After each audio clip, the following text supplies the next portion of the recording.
Look, y'all thought I was playing. I know y'all see those lights. Look at them.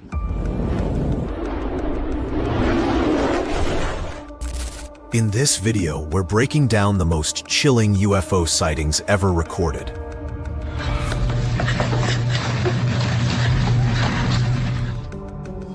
Let's dive into... Não se ido, aí sigue aí. Viado, vamos uma chavinha dela? Não, você é doido. De algum lugar, viado.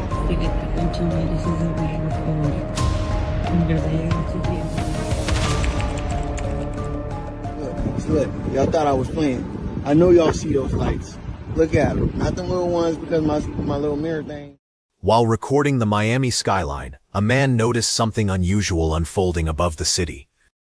3 glowing objects were moving together across the sky in a tight formation. He called attention to them, urging others to focus on the bright lights rather than the smaller reflections caused by his mirror attachment. Initially, they seemed as though they could be drones, however, continued observation suggested otherwise. Their motion appeared highly coordinated and deliberate, maintaining formation with a precision that felt purposeful, almost as though the objects were surveying the scene below. The 3 luminous orbs drifted silently through the air, radiating a distinctly mysterious and otherworldly presence.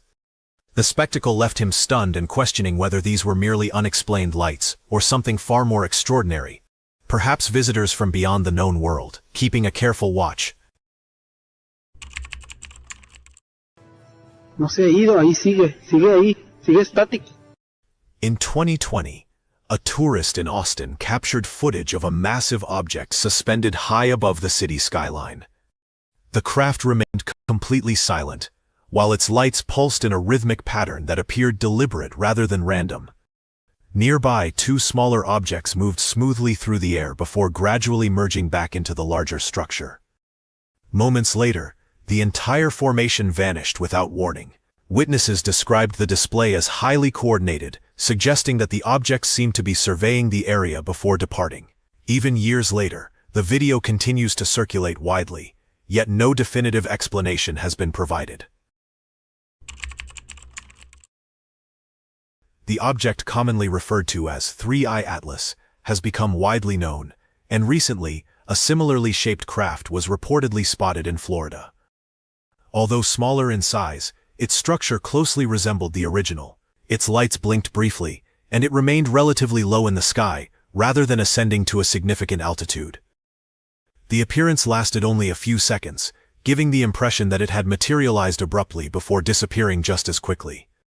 The striking similarity in shape has led many to speculate about a possible connection to 3-Eye Atlas, raising questions about whether the sighting involved a smaller scout craft or some form of link to the mysterious vessel.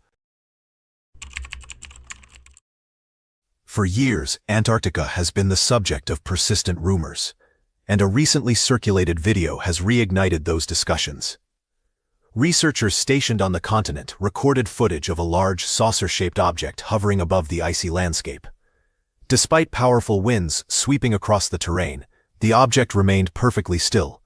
Observers reported that it emitted no sound whatsoever. After hovering for a short period, it slowly ascended and disappeared into the snow-covered horizon. Given the strict flight regulations in Antarctica, the sighting has revived widespread speculation about unexplained phenomena in that remote, closely monitored region. On a December night in 2023, a man in New Jersey was observing the stars when he noticed an unusual glowing object in the sky. The object emitted a pulsing blue beam that flickered intermittently, while the shifting light pattern gave it an especially strange appearance. Although nighttime filming can create optical distortions that make ordinary objects appear to move unpredictably, there is no conclusive evidence to suggest that the sighting involved anything beyond known technology. Late one night in Ohio, 2 friends encountered a sight that appeared to belong more to science fiction than to reality.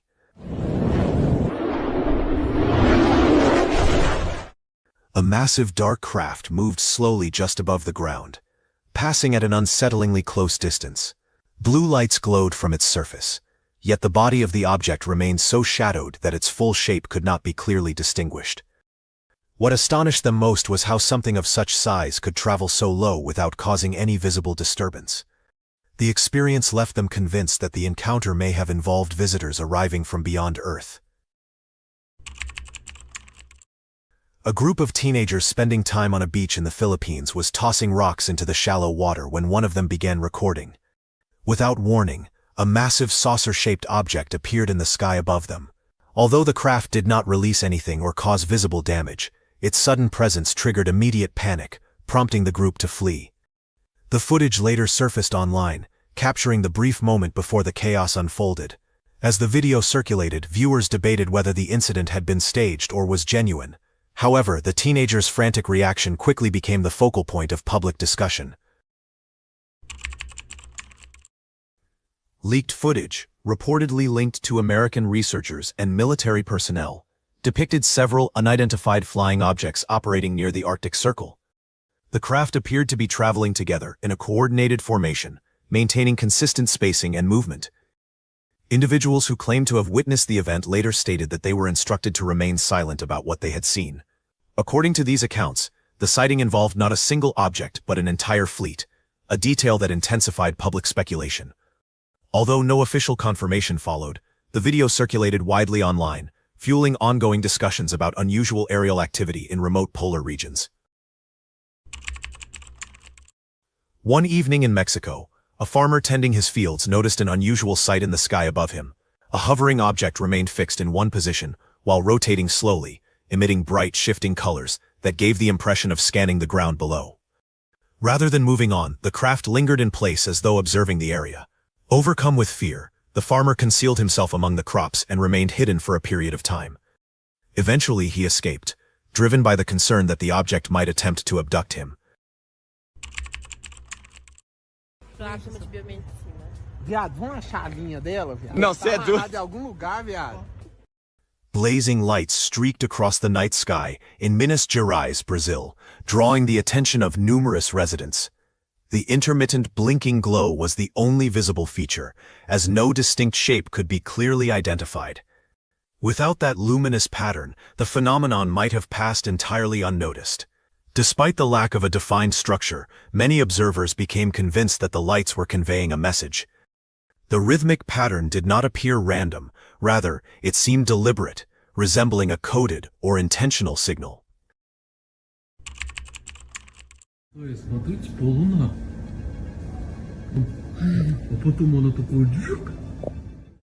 On a cloudy night in Mexico, an observer noticed several blue lights shifting behind the cloud cover. The lights appeared to merge into a single glow before separating again into a swirling formation, creating a dynamic and unusual display against the overcast sky. The peculiar movement quickly sparked speculation about possible unidentified flying objects. However, comparable visual effects have previously been attributed to drones operating in coordinated formations or to organized light displays reflecting off low-lying clouds.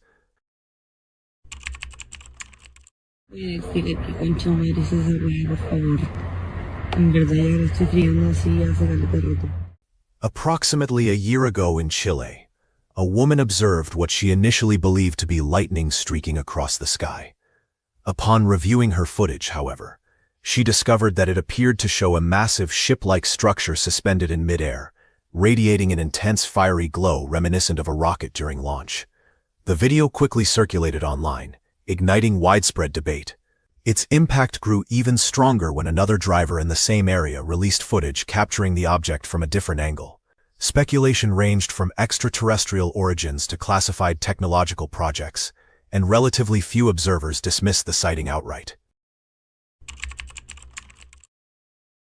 In the United Kingdom, a man's camping trip took an unexpected and unsettling turn. Late at night, he heard an unusual sound resembling an aircraft approaching near the woods, prompting him to step outside and investigate. At first, he noticed a faint, unfamiliar glow, which soon revealed itself to be a massive disc-shaped object radiating light as it passed directly overhead. Whatever its origin, the encounter transformed what had been an ordinary camping excursion into an unforgettable experience. Pointing a laser at any aircraft constitutes a felony offense, yet a man in Big Bear Lake, California, recorded himself directing a laser beam toward a hovering object in the sky. The craft responded with abrupt, erratic maneuvers that gave the impression it was actively evading the beam. As the laser tracked its movement, the object suddenly vanished at the moment the light appeared to make direct contact. Audio captured in the footage included excited commentary, as the individual described the object turning and reacting to the laser. Once the video spread online, it sparked widespread concern about the risks of interfering with unidentified aerial objects. With no confirmed explanation regarding the craft's identity, speculation intensified, leaving observers divided and uncertain about what had truly been recorded. In a sighting captured on film in the United States, a saucer-shaped object was seen speeding across the sky. Witnesses described its motion as smooth and deliberate, maintaining a steady trajectory before ultimately disappearing into the distance. The absence of any visible propulsion system combined with its controlled movement prompted speculation about its origin. However, because the footage provided no reliable reference points to determine its size, speed, or altitude, it remains difficult to assess whether the object was an unconventional aircraft, a drone, a balloon, or simply the result of an optical illusion. While restoration work was underway at the pyramids, one laborer uncovered a disturbing discovery deep within the structure. As layers of dust and stone were cleared away, a concealed chamber emerged, appearing to have been sealed for an immense span of time. He alerted his co-workers, who gathered to examine the find more closely. Inside the dimly lit room, several remains were visible. Upon closer inspection, the bodies displayed elongated skulls and distinctly non-human features that set them apart from typical human anatomy. The unusual forms prompted immediate speculation about their origin, and raised profound questions about what forms of life might exist beyond current understanding. In Chicago, a man stepped outside his apartment and noticed a UFO hovering silently in the distance, remaining motionless for several minutes. As he continued watching, nearby animals, possibly stray cats or dogs, appeared to lift off the ground. The scene suggested that the craft was exerting some form of invisible force, drawing the animals upward into the air. According to the account, the animals were pulled into the object in a manner reminiscent of scenes often depicted in science fiction films. Moments later, a bright light enveloped the craft before it ascended and vanished into the clouds overhead, leaving behind a deeply unsettling impression. What's your take on this? Drop a comment below, and remember to take a look at the additional interesting content in the top right corner of the screen. On a scenic beach in Haiti, a couple reported observing 3 UFOs hovering in the distance. The objects appeared highly sophisticated, emitting bright lights that illuminated their outlines against the sky. Without warning, the crafts began to shift position in a manner that suggested coordinated external control. Their lights flashed in synchronized patterns, creating the impression of deliberate communication. After several moments, the 3 objects maneuvered into formation, arranging themselves into a precise triangular configuration overhead. The structured movement and synchronized illumination reinforced the perception that the technology behind the crafts was exceptionally advanced. While fishing off the coast of Puerto Rico, 2 fishermen observed an unusual blue glow emanating from beneath the surface of the water. The light did not resemble anything typically associated with marine life or known underwater vehicles. As they approached, the glow intensified, yet its origin remained unclear. The phenomenon bore a striking resemblance to a luminous object submerged below the surface, though no definitive explanation has been established. The Nevada desert has long been associated with reports of unidentified aerial activity, yet this incident stood out as particularly extraordinary. In widely circulated footage, 3 unidentified flying objects were reportedly intercepted by F-22 Raptors. The crafts traveled together in a triangular formation, maintaining tight coordination as the fighter jets approached.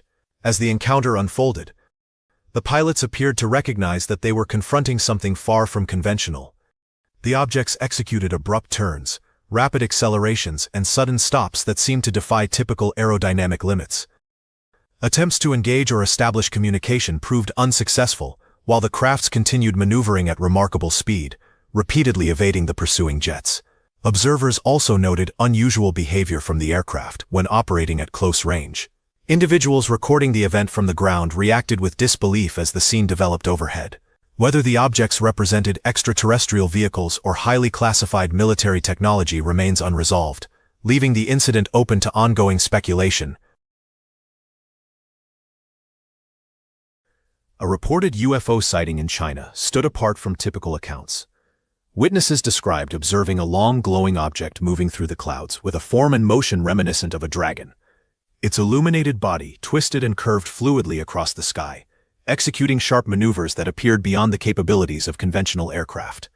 Although its shape evoked mythological imagery, observers maintained that the luminous elements suggested advanced aerial technology rather than a natural phenomenon. The unusual appearance quickly fueled speculation. Some considered the possibility of a classified military project. However, skeptics questioned whether existing technology could produce such a display. Others proposed a far more extraordinary explanation, suggesting that the object might have originated beyond Earth. While stationed on an oil platform in the South Atlantic, a group of workers observed mysterious lights radiating from the seabed below. Given the remote location, the presence of any conventional installation or facility seemed highly unlikely. Initially, the workers speculated that the glow might originate from an underwater vehicle. However, the lights flickered in a pattern more reminiscent of reported UFO sightings than of standard marine equipment. The extreme depth further complicated the possibility of known submersible technology operating in that area. Curious and unsettled, the workers gathered along the edge of the platform to gain a clearer view as the lights shifted and swirled through a range of colors beneath the surface. The recording ended abruptly, offering no explanation and leaving the phenomenon unresolved. In Kazakhstan, a series of unusual lights has repeatedly appeared in the night sky, arranging themselves into distinct and deliberate patterns. Observers described the formations as resembling a glowing portal or unidentified craft, visible only after dark, and reported in various regions across the country. As news of the phenomenon spread, residents stepped outside to witness the displays firsthand. The lights appeared to organize into shapes and symbols that many felt carried intentional meaning, as though attempting to convey a message. Despite widespread speculation, no clear explanation has emerged regarding their origin or significance, leaving the events open to interpretation and continued debate. In rural Australia, a farmer reported witnessing a glowing object descending from the sky and landing in the distance. He described the craft as saucer-shaped, radiating an unusual light as it approached the ground. Before touching down, it hovered briefly above the open field and then settled quietly onto the surface. No distinct engine noise accompanied the landing. Instead, only a faint hum persisted for several minutes. The object remained stationary, as though surveying its surroundings, while observers kept their distance. The scene created the impression that whoever or whatever controlled the craft was waiting for the area to clear before emerging. In a remote area near Beijing, reports emerged of a mysterious UFO crash that left observers stunned. When recovery teams arrived at the site, they allegedly discovered an injured being nearby, described as having large eyes and a slender, unusual physique. The account quickly intensified speculation surrounding the incident. According to the narrative, scientists transported the creature to a secure laboratory, where examinations were conducted and detailed observations recorded amid claims of a groundbreaking discovery. However, no further official information was released, and the story faded without confirmation. The absence of follow-up reports fueled continued speculation about what, if anything, had truly been uncovered. In a recorded incident, a UFO was seen being pursued by a high-speed jet, although the precise location of the encounter remains unknown. As the jet closed in, speculation arose that the object might represent a classified government project undergoing initial testing. The craft executed sharp turns and rapid ascents, demonstrating maneuvers that appeared highly advanced. The pursuing jet remained close behind, attempting to match its speed and trajectory. Observers noted that the object seemed partially transparent, blending seamlessly with the surrounding sky. If the craft were indeed a human-engineered design, its capabilities would suggest an exceptionally sophisticated level of aviation technology. Cutting wood is ordinarily a routine task, yet in a quiet forest in Japan, one woodcutter experienced something far from ordinary.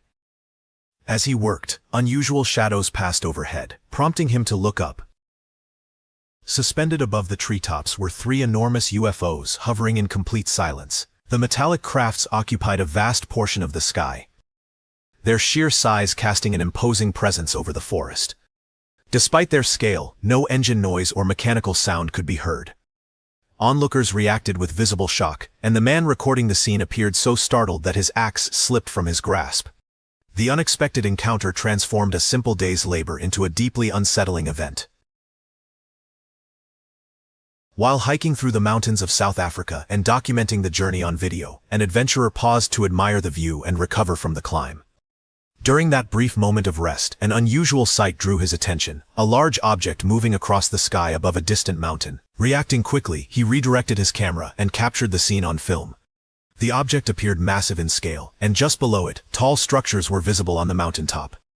These towers seemed to form a base-like arrangement, prompting speculation about a possible connection to the craft overhead. The footage raised broader questions about whether similar objects might exist elsewhere, remaining undetected. In the heart of Venezuela, a tranquil evening was abruptly interrupted by the appearance of a massive and mysterious object in the sky.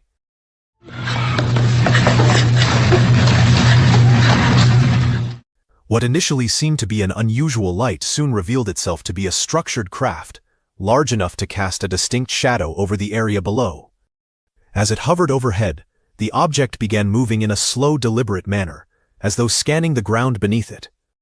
The recorded footage, which lasts approximately 10 minutes, captures detailed glimpses of the craft's edge, and reveals a prominent, glowing opening on its underside.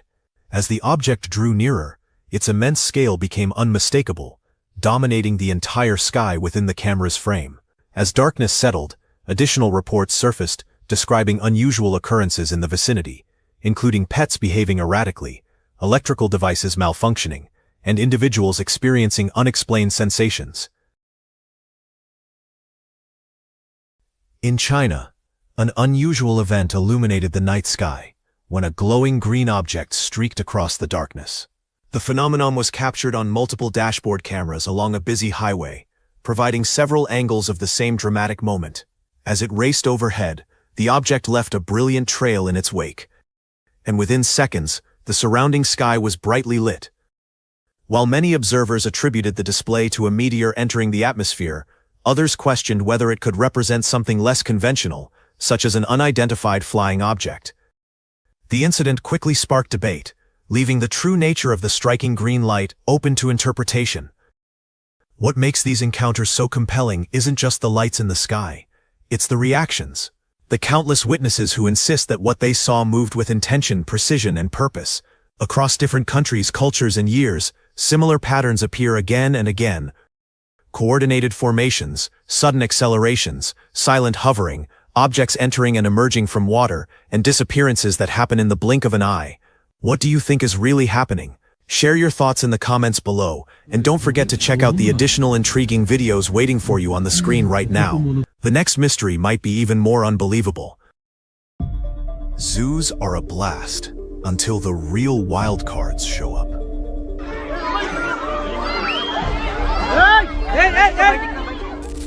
Not the animals, but the people who tempt fate by swimming with polar bears or shaking hands with lions.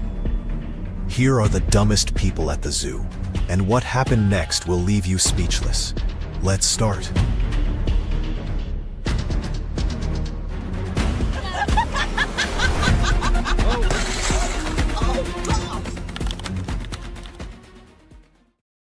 Zoos install safety barriers and post warnings to prevent visitors from getting too close to wild animals. But incidents still occur. One such case happened at the Berlin Zoo in 2009, when a woman entered the polar bear enclosure during a public feeding session. 6 keepers were preparing to feed the bears when the 32-year-old climbed over a fence, crossed hedges, and scaled a wall before entering the water. She swam toward the bears but quickly found herself in a dangerous situation. One of the bears made physical contact with her, causing injuries before keepers were able to intervene and lower a rope to pull her out. During the rescue, she briefly slipped back into the water, but the staff acted quickly and lifted her to safety. She later spent several weeks in the hospital recovering. Authorities never confirmed her motivation, but the incident led to renewed discussions about zoo safety and personal responsibility. Brazil contains some of the world's richest biodiversity, and its people are well aware of the dangers posed by wild animals. Yet in 2011, alcohol led one man to ignore that reality. João Leite dos Santos, a mechanic from São Paulo, admitted he had been drinking all day before visiting Sorocaba Zoo, and claimed he could not remember what followed. Video footage shows him climbing a fence, jumping into a pool, and swimming toward spider monkeys inside their enclosure. Though they may appear harmless, spider monkeys are highly territorial. As he approached, the group gathered at the water's edge and reached toward him. When he moved within reach, one monkey latched onto his wrist while another grabbed at his shoulder and arm. The animals reacted defensively after he crossed into their space. Realizing his mistake, Dos Santos retreated to the fence, where zookeepers pulled him to safety and provided medical attention. He was later taken to the hospital for treatment, and police prepared charges for reckless behavior. Do you think alcohol is an excuse for behavior like this? Or should he be fully responsible no matter what? Comment and chat with me. In 2016, guests at Nehru Zoo Park in Hyderabad, India, were alarmed when a man climbed down into the lion enclosure, entering water roughly 12 feet below the viewing platform.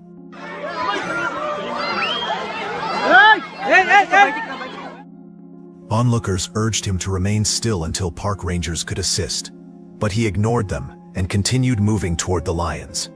Singing to himself, he attempted to approach the animals. Fortunately, the lions showed little interest. Zoo workers eventually lowered a pole, pulled him to safety, and handed him over to police, who charged him under the Wildlife Protection Act. The incident occurred during the lions' scheduled feeding time, and when keepers called them, the animals responded as trained. Officials later noted that the situation could have been far more dangerous under different circumstances. The man avoided serious harm largely because the animals were focused elsewhere, and the staff responded quickly. In 2018, a man from British Columbia visited Ripley's Aquarium in Toronto and unexpectedly entered one of the large display tanks without clothing. The tank was the venue's main attraction and contained several sharks. Concerned guests watched as he moved through the water, with the animals swimming nearby, and security personnel responded quickly. Although staff instructed him to exit, he briefly jumped back into the tank before eventually leaving the area. The aquarium later stated that its policy does not involve detaining individuals who are voluntarily exiting the premises. However, police later located the man and connected him to a separate incident reported earlier that evening. Penguins are often seen as charming and adaptable, but their cheerful appearance in zoos can be misleading. Though popular with visitors, they are wild animals that belong in the ocean, not in homes. In 2012, after a night of heavy drinking, 2 Welsh tourists in Australia made a reckless decision that proved this point. While traveling through Queensland's Gold Coast, they unlawfully entered SeaWorld with a local acquaintance after a beach party. Inside the park, they swam in a dolphin pool, set off a fire extinguisher near a shark tank, and then entered the penguin enclosure. There they removed a 7-year-old fairy penguin named Dirk and brought him back to their apartment. According to later court statements, the men claimed they had no memory of taking the bird. They attempted to care for it by feeding it and keeping it wet in the shower, but soon realized they were unprepared to handle a wild animal. They then tried to release the penguin into a nearby canal. Residents, aware of the aquarium incident, contacted police. Officers detained the men and returned the penguin safely to SeaWorld. The pair were later charged with trespassing and theft and fined $1,000 Australian dollars each, roughly $720 United States dollars. In 2016, a visitor at the Toronto Zoo faced a dilemma when a gust of wind blew her hat beyond a safety fence. Rather than leaving it, she climbed over the barrier to retrieve it, unknowingly entering the outer area of the tiger enclosure. Although a secondary fence still separated her from the animals, she was dangerously close. One of the tigers moved quickly in her direction, creating a tense moment that could have resulted in serious consequences. She managed to grab her hat and climb back over the fence as onlookers shouted in alarm. Zoo officials only became aware of the incident after videos surfaced online later that day. They launched an investigation to identify the woman, with the possibility of banning her from the zoo and pursuing legal action for violating safety rules. In 2004, a visitor at Taipei Zoo in Taiwan climbed over a barrier and entered the lion enclosure. Witnesses reported that he began shouting religious phrases toward the animals. At first, the lion and lioness showed little interest, but as he continued approaching them, the situation escalated.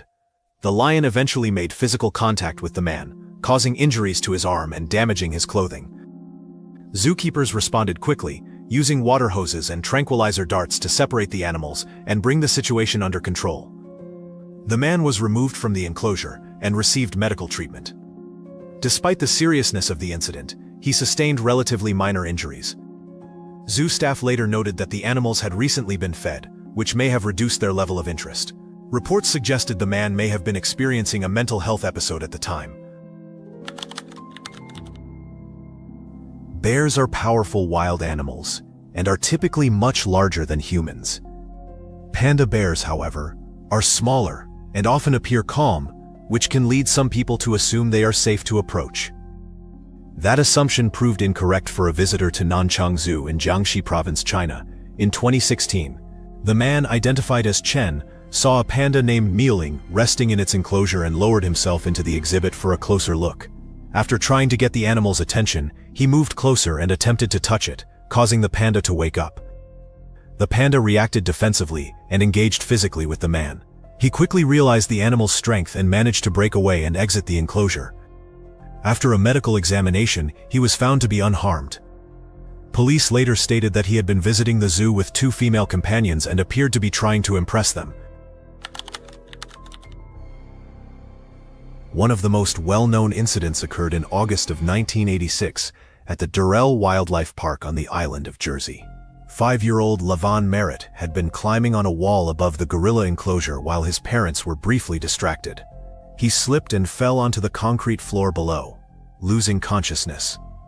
Onlookers watched anxiously as Jumbo the gorilla approached the boy. Rather than behaving aggressively, he stood near the child and appeared to shield him from other gorillas. Although he had never encountered a human child in this way, he remained calm and at one point gently touched the boy's back. When Merritt regained consciousness and cried out, the gorillas moved away, allowing a paramedic and zookeepers to enter and assist him. After the incident, the zoo upgraded its safety barriers to prevent a similar situation in the future. The event highlighted the importance of strong enclosure design and visitor awareness around large wild animals. Drive-through safari parks are popular attractions around the world. Visitors are typically warned to remain inside their vehicles at all times, even if animals approach the car. In 2018, a French family visiting Beeksbergen Safari Park near Tilburg in the Netherlands ignored this guidance. Video footage shows them and their children stepping out of their vehicle to get a closer look at several cheetahs. The animals quickly became alert and began moving around the family, creating a tense situation. Realizing the risk, the family hurried back to their car before the situation escalated further. Park officials later stated that the visitors were extremely fortunate and reminded the public that safety instructions are clearly posted in multiple languages. Despite repeated warnings, a small number of guests each year continue to take similar risks. Despite the efforts of zookeepers and park owners, some people argue that artificial enclosures can never fully replicate life in the wild. Animals may spend long periods resting, and problems can arise when visitors attempt to provoke a reaction. In footage recorded at the lion enclosure at Amsterdam Zoo, a group of visitors began throwing snowballs toward the animals while they were resting. The disturbance caused the lions to stand and adopt a defensive stance, likely reacting to both the commotion and the unfamiliar sensation of snow being thrown at them. With no way to move away from the situation, the lions grouped until the disruption stopped.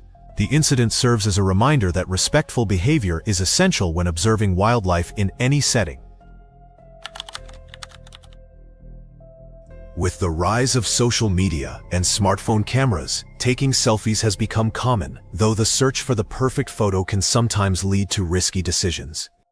In March of 2019, a visitor at the Wildlife World Zoo in Arizona climbed over a protective barrier to take a photo with a jaguar in the background. Although a fence still separated her from the animal, she assumed it would keep her safe. When she turned her back, the jaguar reached a paw through a gap in the fence and injured her arm. Bystanders distracted the animal, allowing her to pull away. She was taken to the hospital for treatment and later recovered.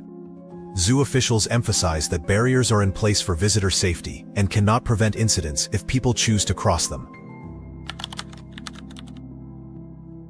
Pandas are often seen resting for long periods in zoos, which can disappoint some visitors who expect more activity. In footage recorded at Beijing Zoo in 2019, 2 guests attempted to get a panda's attention by throwing small objects toward it. According to the person filming, one individual tossed smaller items while another, off-camera, threw larger pieces for an extended period.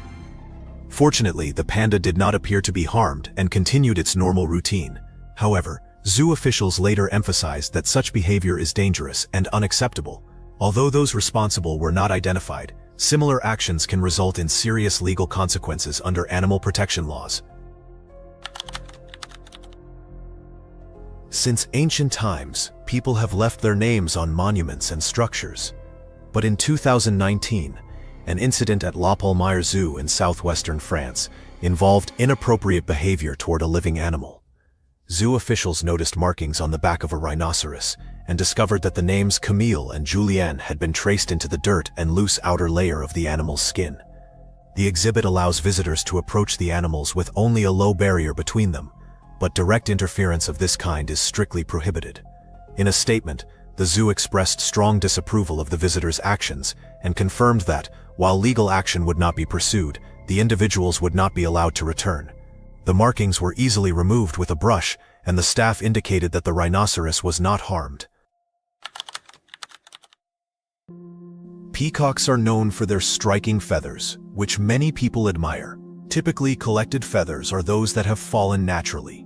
In 2018, however, a group of tourists visiting Shuyuar Zoo in Jiangsu, China, entered a peacock enclosure and forcibly removed feathers from several birds. By the time staff intervened, the birds had lost a significant number of feathers and sustained visible injuries. Fortunately, none of the peacocks died. They were moved to a quarantine area for treatment and later began recovering.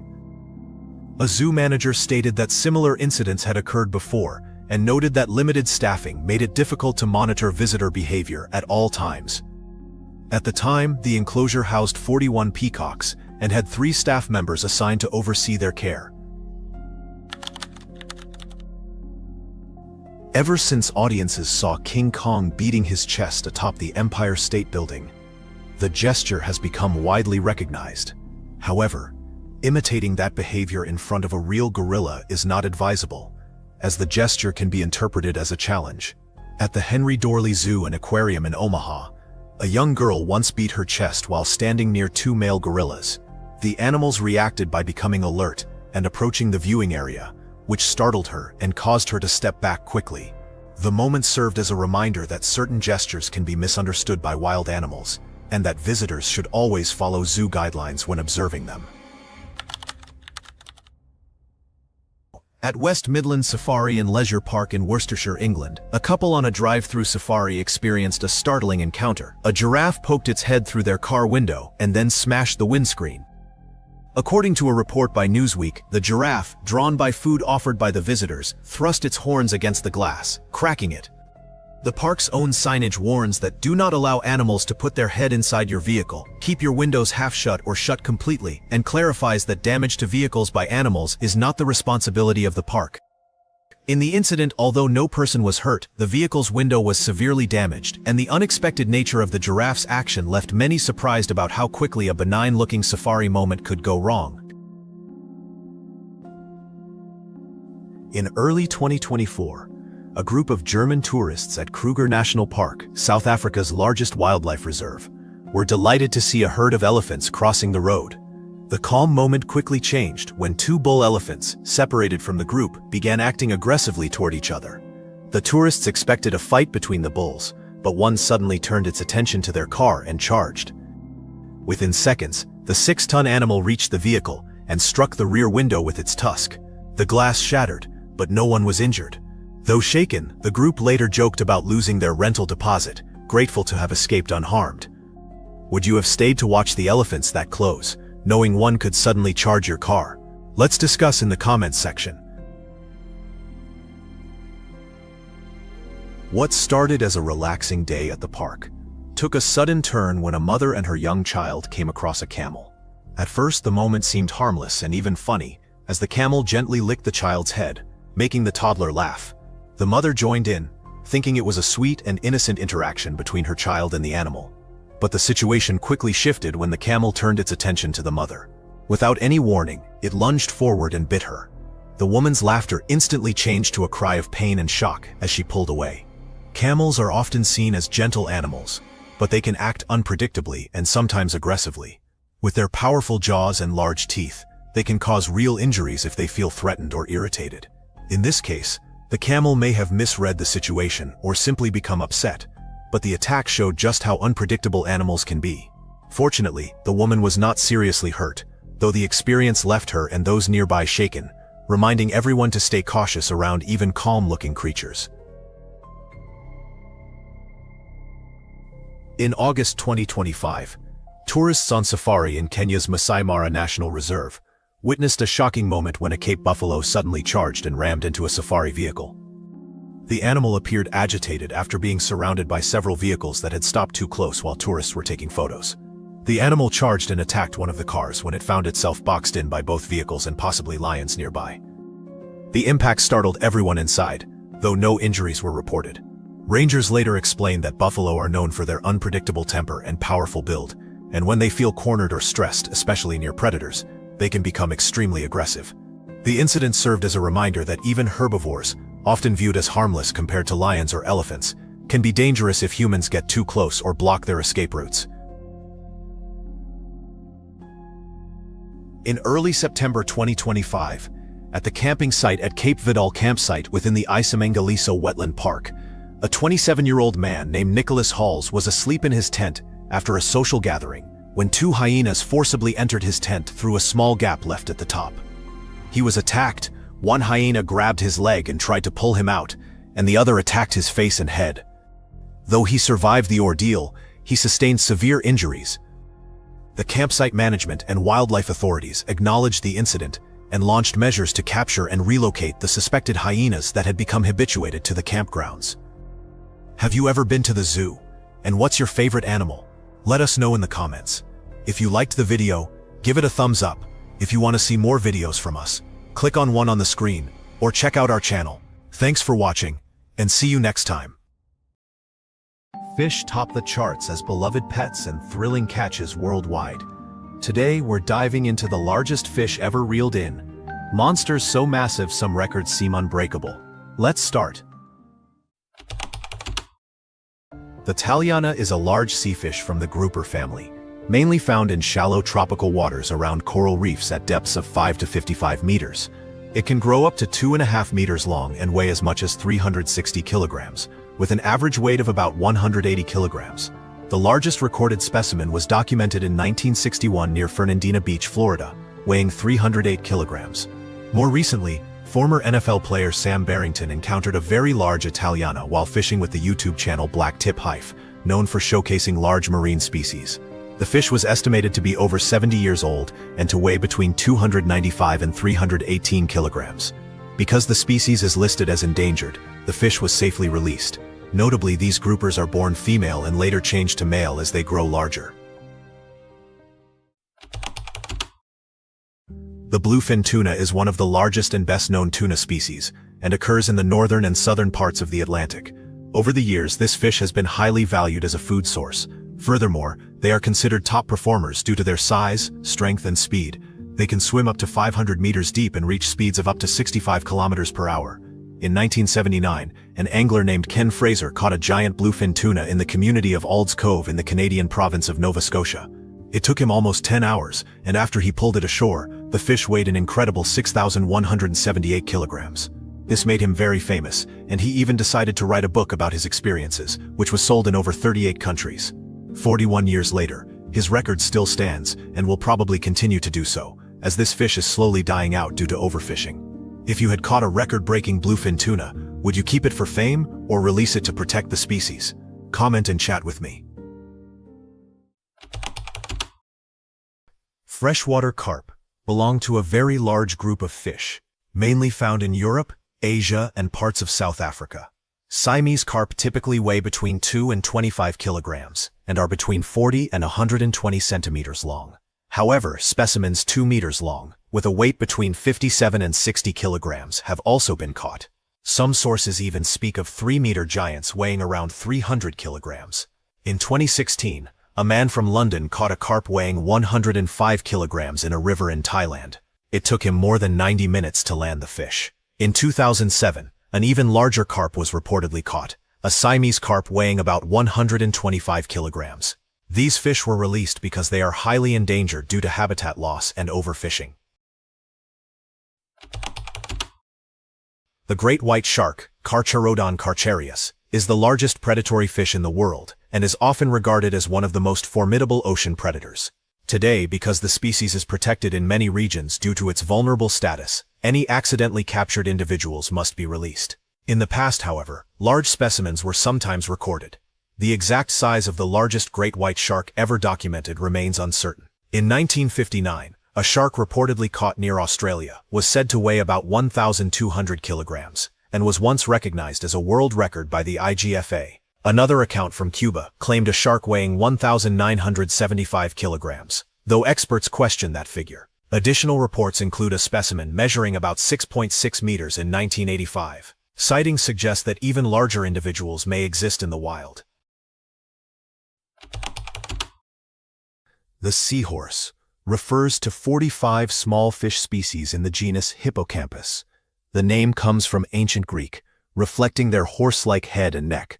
They live primarily in saltwater worldwide, especially in sheltered habitats such as coral reefs and mangroves. Seahorses range in size from about 1.5 to 30 centimeters. They swim upright and move forward using their dorsal fin. In September 2015, Michael Bailey discovered an unusually large seahorse measuring 33 centimeters in a net off the coast of Poole, England. It was recorded as the largest documented specimen of its kind and was safely returned to the water. The kingfish, sometimes nicknamed the long-term grandpa, is a large, colorful fish resembling a sunfish. It is the only known fully warm-blooded fish able to regulate its entire body temperature regardless of its surroundings. In 2015, scientists confirmed that it generates heat through the movement of its fins. Because of this adaptation, it inhabits open ocean regions, including the Atlantic, parts of the Indian and Pacific Oceans, and the Mediterranean Sea, typically at depths between 100 and 400 meters. Most individuals grow to about 1.2 meters in length, though some can reach 2 meters. A rare large specimen was documented near St. Martin in the Caribbean, weighing about 80 kilograms. Additional sizable individuals have also been recorded. The blue marlin is a saltwater fish from the sailfish family, found in the Atlantic Ocean on both sides of the equator. It feeds mainly on crustaceans, squid, tuna, and other fish, using its long bill to slash through schools of prey. Capable of reaching speeds estimated between 80 and 120 kilometers per hour. It is considered one of the fastest fish in the ocean. Due to overfishing, blue marlin populations have declined, and fishing restrictions exist in several countries. The largest officially recorded specimen recognized by the International Game Fish Association was documented in Hawaii in 1982, and weighed about 636 kilograms. Reports of larger individuals exist, but they are not officially verified. The goldfish is a freshwater species, and one of the most commonly kept pets worldwide, alongside dogs, cats, and birds.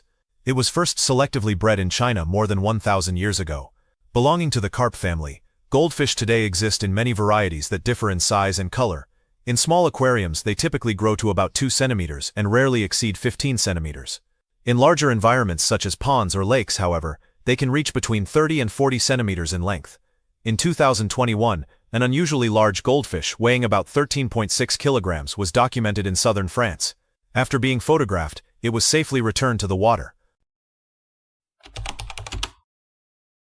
The whale shark is the largest living cartilaginous fish, and at lengths between 5.5 and 10 meters. the largest fish in the world. Weighing around 19,000 kilograms, it has been listed as endangered since 2005. Although protected in many areas, it is still sometimes captured in parts of the world. Whale sharks inhabit most of the world's oceans except the Mediterranean, and can live between 80 and 110 years. They feed by swimming with their mouths open and filtering plankton from the water. Due to their immense size, they have few natural predators. In 2012, a very large whale shark was reported off the coast of Pakistan. According to reports, the animal measured between 10 and 12 meters. The incident drew attention from conservation groups, highlighting ongoing concerns about the protection of this endangered species. Swordfish are large, powerful predatory fish with a long sword-like bill. They inhabit tropical regions of the Pacific and Indian Oceans, often at depths of about 500 meters. On average, they grow to around 3 meters in length.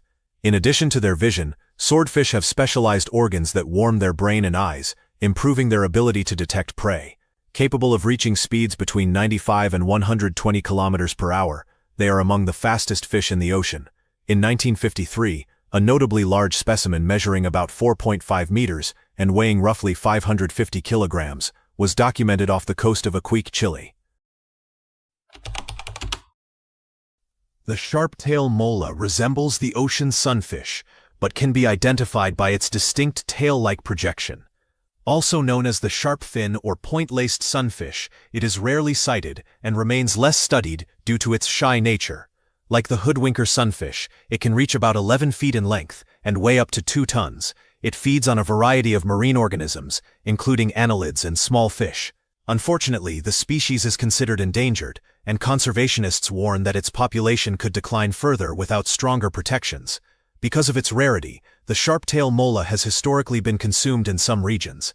However, due to conservation concerns, the European Union bans its sale and consumption, and international efforts continue to focus on protecting this unique species rather than promoting its harvest.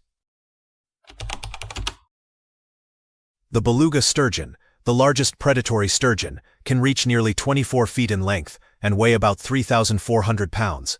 An ancient fish more than 200 million years old, it has armored plates, a shark-like tail, and barbels for finding prey, and lives in the Black, Caspian, and Adriatic seas. Though generally harmless to humans, it is critically endangered due to heavy exploitation for its highly prized caviar, which can sell for up to $3,500 per pound. With only 27 sturgeon species remaining, most of them threatened, the beluga's high value and ease of capture during spawning have driven severe population declines, leaving it highly vulnerable to extinction. The giant oceanic manta ray ranks among the 5 largest fish species in the world, reaching up to 23 feet in width and weighing about 3 tons. Like the reef manta ray, it has a flattened body with large triangular pectoral fins and a pair of cephalic fins at the front that help guide food into its mouth while swimming. Due to its size and speed, the oceanic manta ray has few natural predators, though large sharks such as tiger sharks and great hammerheads may occasionally prey on it. The species is listed as endangered by the International Union for Conservation of Nature, as its population has declined significantly over the past 20 years because of overfishing. Demand for its meat and use in traditional medicine continues to threaten the species. Despite conservation efforts, scientists actively monitor manta ray populations to improve protection and better understand their distribution. The sea tiger is the 4th largest fish species living today. It can attain a length of more than 16 feet and weigh around 3 tons. These sharks are widely distributed in the tropical and temperate oceans, with larger populations living around the central Pacific Ocean islands. Younger sharks have black tiger-like stripes on the body, hence the name. But these disappear as they grow older. They feed on a wide range of aquatic creatures, seabirds, other sharks, and actually even garbage. They are known to consume a variety of inedible man-made objects that have been found lingering in their stomachs. Tiger sharks rarely bite humans, but they are also reported to be the most responsible for attacks on humans after the bull shark. Tiger sharks usually roam waters where humans swim, so the chances of encountering one are greater than with deepwater shark species. Tiger sharks are big and strong, and can easily overpower a person in the water, no problem, and they have teeth designed for shearing their food, so the damage they inflict is devastating. So maybe don't swim too close to them. Sadly, the tiger shark is also threatened by human activities that make it a near-threatened species on the IUCN Red List. The ocean sunfish, or mola mola, is the largest living bony fish, weighing about 2.3 tons and reaching lengths of over 10 feet. Found in tropical and temperate oceans worldwide, it feeds mainly on jellyfish. Despite having few natural predators, it is considered vulnerable due to human threats, including entanglement in drift nets and ingestion of plastic debris that resembles its prey.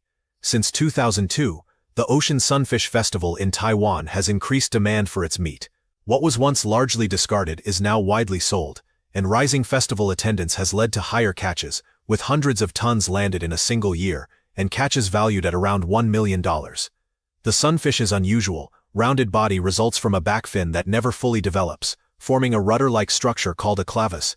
Its name comes from the Latin word for millstone, reflecting its circular shape, silvery and rough-skinned.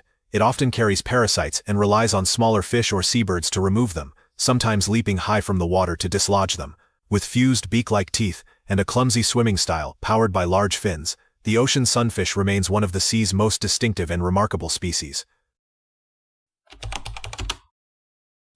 If manta rays and tiger sharks seem large, consider the basking shark, which measures between 20 and 26 feet and can weigh up to 19 tons. This makes it the second largest living fish species in the world. It is a migratory species found in temperate oceans worldwide. Like the whale shark, it feeds exclusively on plankton and often swims near the surface, appearing to bask in the sun, which inspired its name. Basking sharks are generally passive and pose little threat to humans, though people are advised to keep a respectful distance due to their size and rough skin. Historically, the species was heavily targeted because of its slow swimming speed and once abundant populations. Today, the International Union for Conservation of Nature lists the basking shark as vulnerable. Decades of commercial fishing for meat, liver oil and fins significantly reduced its numbers. Although trade restrictions and protective measures now exist in many regions, continued conservation efforts remain important for the species' recovery. A dramatic image captured by David Edgar and featured by National Geographic shows a young humpback whale rising from the South Pacific near Tonga. Humpback whales inhabit oceans worldwide and migrate up to 16,000 miles each year. Adult males typically measure between 43 and 46 feet, while females range from 49 to 52 feet. The largest recorded individual reached 89 feet and weighed about 90 metric tons. With large throats adapted for engulfing prey such as krill, small fish, and occasionally large squid, humpbacks are powerful marine mammals. Once heavily hunted by the whaling industry, their population declined by about 90% before international protections were introduced in the 1970s. Of the 16 recognized populations worldwide, 4 remain endangered, and 1 is considered threatened. Since the ban on commercial whaling, however, global numbers have steadily recovered, with current estimates ranging from 120,000 to 150,000 whales. Halibut rank among the 10 largest fish species due to their impressive size and weight. They are born with one eye on each side of their head, but by about 6 months of age, one eye migrates to the other side. As a result, adult halibut swim sideways with both eyes positioned on the upper side of their bodies. A notably large halibut, documented off the coast of Norway in 2009, measured about 2.5 meters in length and weighed approximately 211 kilograms. Halibut are considered the largest flatfish species. While they typically average between 11 and 13.5 kilograms, some individuals have been recorded at weights exceeding 330 kilograms. Mola tecta, also known as the hoodwinker sunfish, was only recently identified, so little is known about its behavior. It was first recognized from a specimen found near Christchurch, New Zealand, in 2015. This species has a relatively sleek body shape and can grow to about 8 feet in length. Like other sunfish, it lacks a traditional tail fin. Instead, its rear edge forms a rounded structure called a clavus. Its skin shows countershading, appearing darker on the dorsal side and lighter underneath. Compared with some other mola species, the hoodwinker sunfish is thinner in profile but can still reach impressive sizes, weighing up to 2 tons. It inhabits oceanic waters of the southern hemisphere and feeds primarily on gelatinous organisms such as salps. What is the biggest fish you have ever caught? Let us know in the comments. If you liked the video, give it a thumbs up. If you want to see more videos, click on the screen and check out our channel. Thanks for watching, and see you next time. These are 20 real people with absolutely unique bodies, and every single story will change how you see the limits of the human body. Let's dive into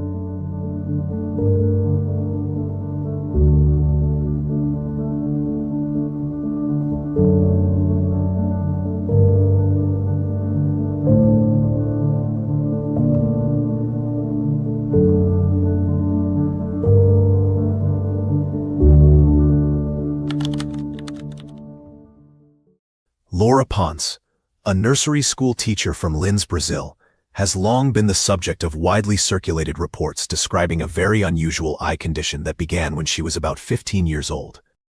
Over the next 2 decades, she would periodically develop soft, white, plaque-like blobs inside her eye, which then hardened into solid, crystal-like formations upon exposure to air, leading her to remove them, sometimes up to 30 at a time, a process she described as painful, and which sometimes forced her to miss work. After many consultations, one Brazilian ophthalmologist, Dr. Raul Goncalves, examined the crystallized deposits and speculated that they might be related to excessive keratin production by the surface of the eye in response to stress or abnormal tear composition, though he noted there was no known precedent for her condition in medical literature. To help manage symptoms, he reportedly prescribed silver nitrate eye drops to reduce secondary infections, which allowed her to return to work more consistently. But the underlying cause remains unexplained, and no universally accepted medical diagnosis has been established in peer-reviewed literature. The next story challenges how much of a brain a human actually needs to survive. Noah Wall, born in Cumbria, England, in 2012, was diagnosed before birth with severe spina bifida and hydrocephalus, and scans showed he had only about 2% of typical brain tissue due to fluid damage, leading doctors to warn that survival and development would be unlikely. After birth, he underwent surgical treatment and survived. Over subsequent years, his brain function and capacity increased far beyond early expectations, interpreted by some as his brain growing back, and he has learned to speak, communicate, and participate in activities well past early prognoses, though he still lives with disabilities and requires ongoing care. His case has been featured in documentaries and media, and is cited as an example of remarkable neuroplasticity and resilience, rather than a literal miracle of survival without any brain tissue. Now, move to a body that produces enough to feed thousands. Elizabeth Anderson Sierra is an American mother from Aloha, Oregon, who lives with a rare condition called hyperlactation syndrome, which causes her body to produce far more breast milk than a typical mother. Because of this overproduction, about 5.7 liters per day, she began donating her surplus milk to families and human milk banks, starting around 2014, and over the years has donated on an unprecedented scale. Her contributions have been used to help premature and medically fragile infants and other babies in need, and in January 2025 she was officially recognized by Guinness World Records for the largest individual donation of breast milk, with a certified total of 10,350.73 liters donated. Along the way, she has actively shared her experience to raise awareness about milk sharing and the challenges of her condition, and she continues to balance daily pumping with her family life while helping countless children around the world. While some bodies give in extraordinary abundance, others grow in ways that are far more physically overwhelming. Duangjai Samaksamam is a Thai woman from Serene Province who has lived with macrodystrophia lipomatosa, a very rare congenital condition that has caused abnormal overgrowth of fibrous and fatty tissue in her arms and hands, resulting in very large, heavy limbs and significant discomfort.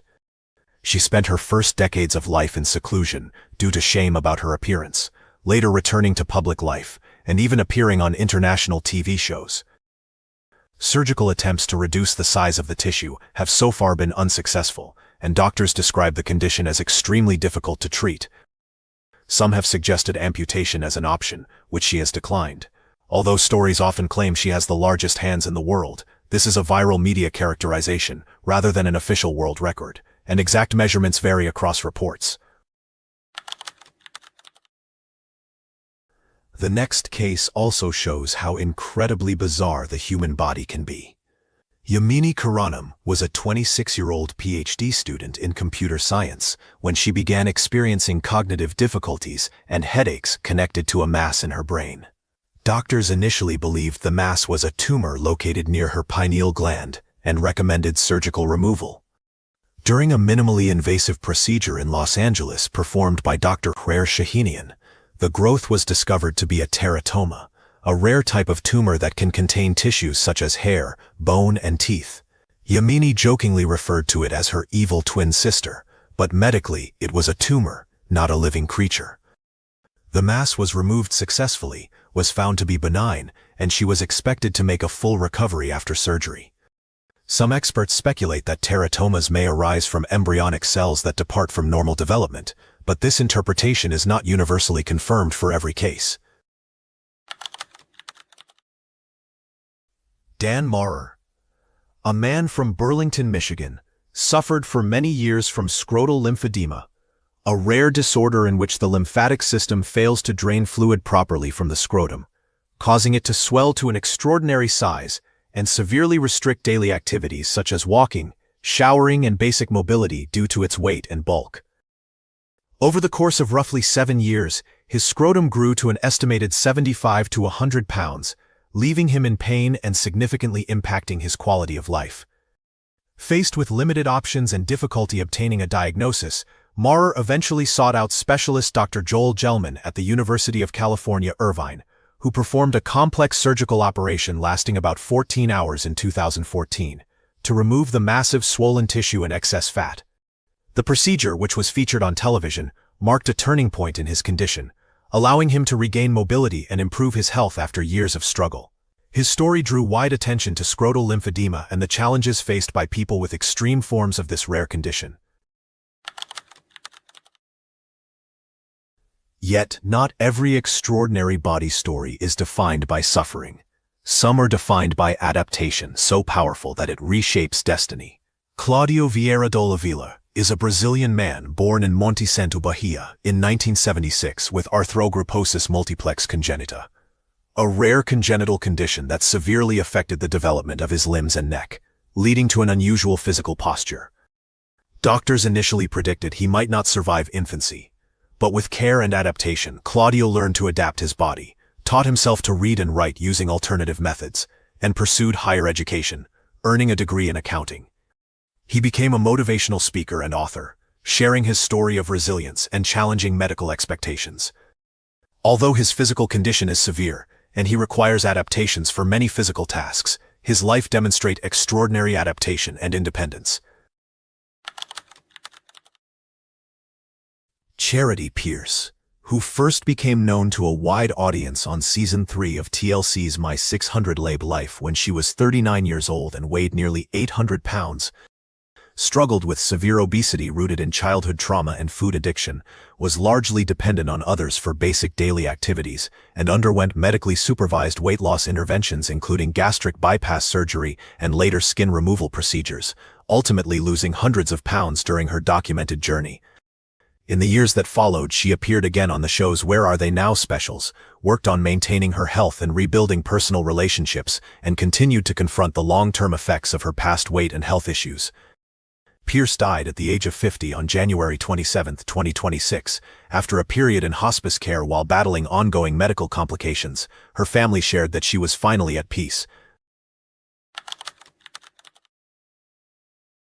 And while some bodies change due to illness or hardship, others are transformed, pushing the boundaries of identity and art.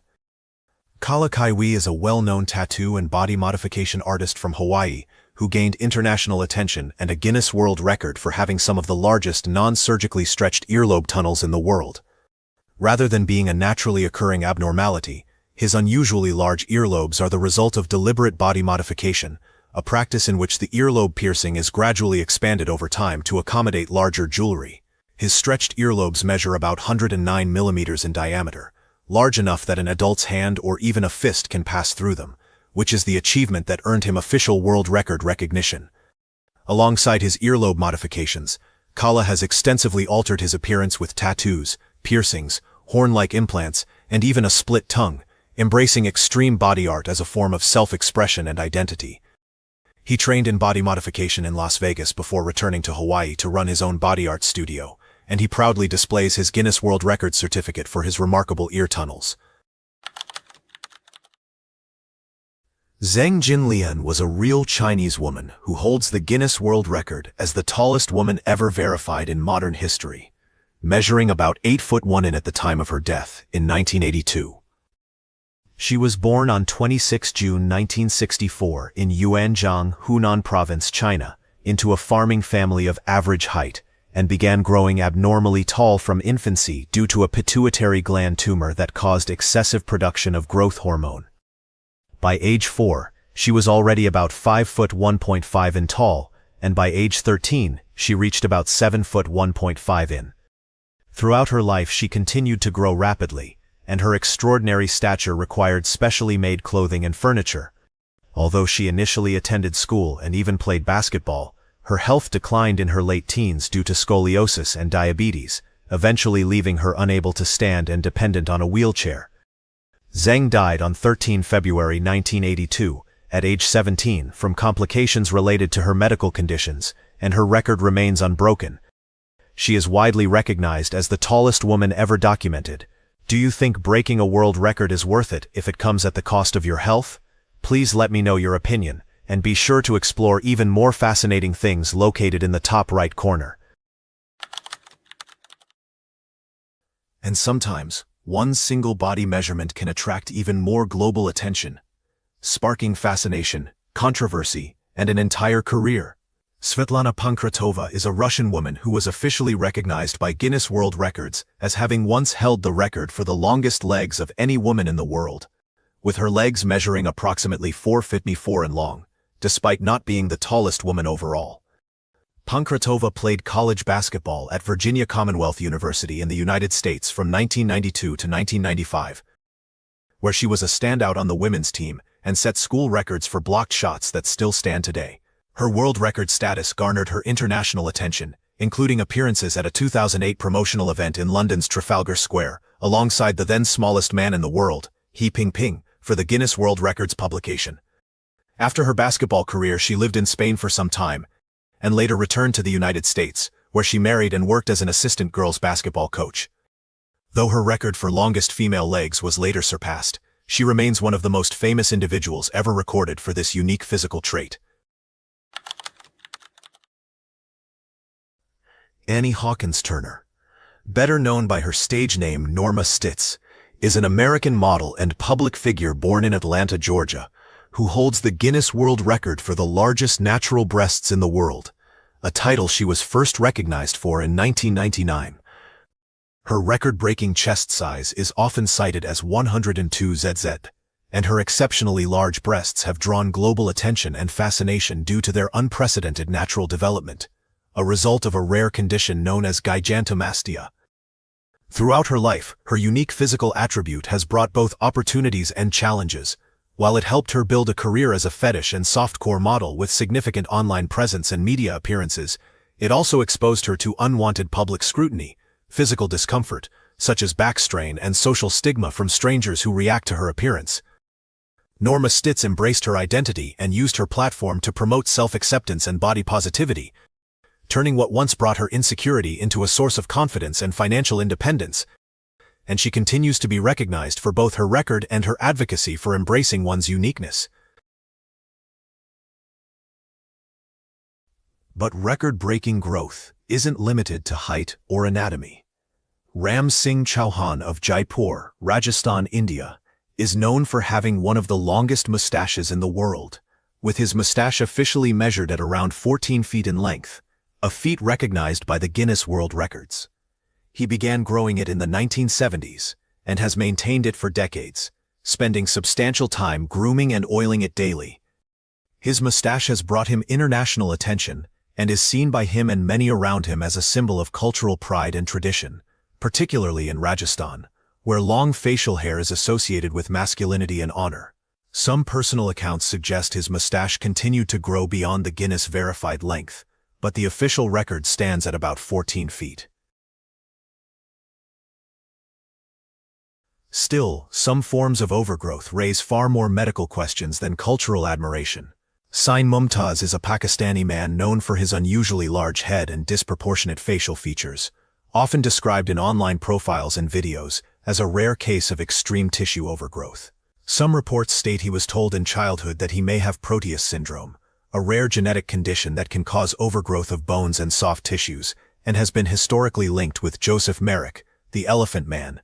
However, the exact medical diagnosis in his case has not been definitively established in peer-reviewed medical literature, and the condition's presentation differs from classic Proteus syndrome. Numerous online and documentary pieces refer to his appearance and the challenges he faces, and there are claims that clinicians have expressed interest in studying his condition. Adrienne Lewis is a Michigan woman known online for her exceptionally long tongue, about 10 centimeters in length, which she demonstrates in videos where she touches her nose, chin, elbow, and even her eye with it, making her a viral presence on social media. She has a YouTube channel and past media coverage describing her tongue and how she shares that unusual trait with viewers.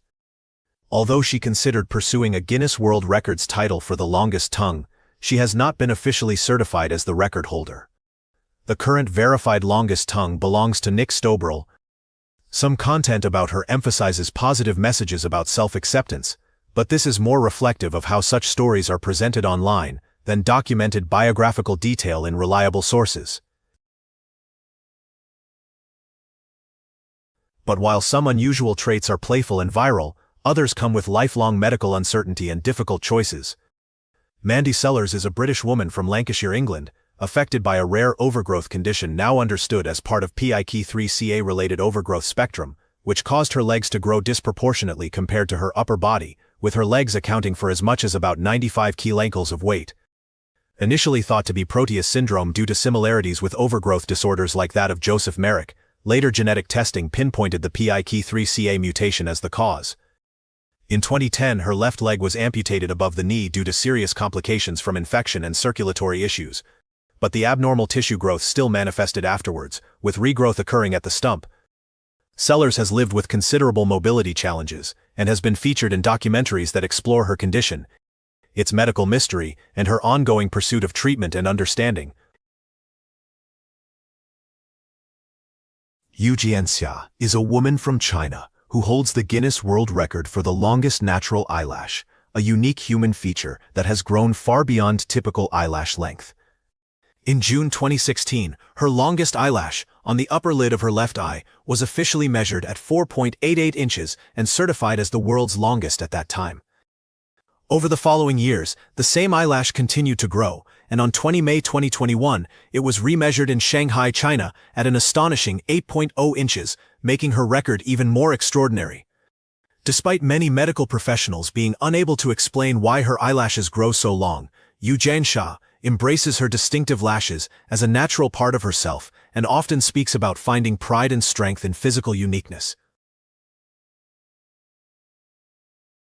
Paul Sturgis, born 25 November 1987 in Loughborough, England, is a British former professional basketball player who was officially measured at 7 foot 6 in by Guinness World Records in November 2011, earning recognition as one of the tallest professional basketball players in the world at the time. He played for the Harlem Globetrotters, where he was the tallest person ever to play for the team, and later competed for the Texas Legends in the NBA Development League and the Cheshire Phoenix in the British Basketball League. His great height is genetic rather than the result of a medical condition, and he has been involved in basketball since his teens, inspiring many with his success in sport and later work in motivational speaking.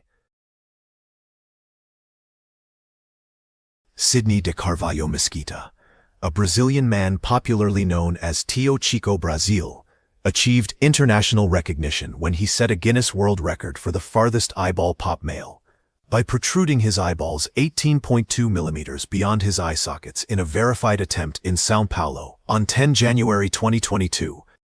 Later included in the Guinness World Records 2023 edition.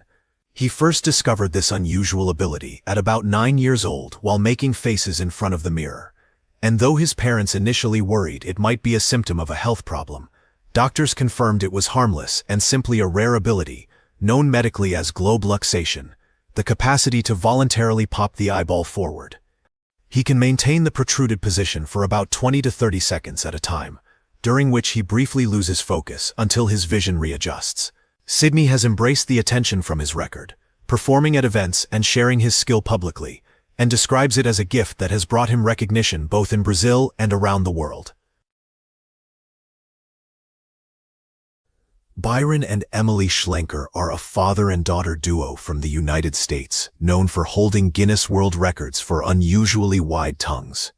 Byron's tongue was measured by professionals at about 3.37 in wide, making him the record holder for the widest tongue male for several years, and his daughter Emily's tongue measures about 2.89 in, earning her the record for the widest tongue female at age 14 when she was first awarded the title. They discovered the potential for the record after coming across a Guinness World Records book while working on a school project together, prompting them to get measured and submit their results. Byron later lost his title to another record holder, but Emily still holds the female record. Each story reminds us that the human body does not always follow predictable rules. For some, the recognition brings opportunity, identity, or even financial stability. For others, the physical toll can be lifelong. Records can celebrate human diversity, but health, dignity, and well-being matter far more than titles in a book. What do you think? Is the pursuit of extraordinary worth the risk? Let me know your opinion in the comments below. If you enjoyed today's video, don't forget to hit like, subscribe, and turn on the notification bell so you won't miss our upcoming journeys. We hope you enjoyed this video as much as we enjoyed creating it. See you in the next video. For many people, the ocean hides a single primal fear: the shark. Sometimes they circle out of curiosity. Other times, they charge without warning. Today, we're counting down the 25 scariest shark sightings ever recorded. Let's start.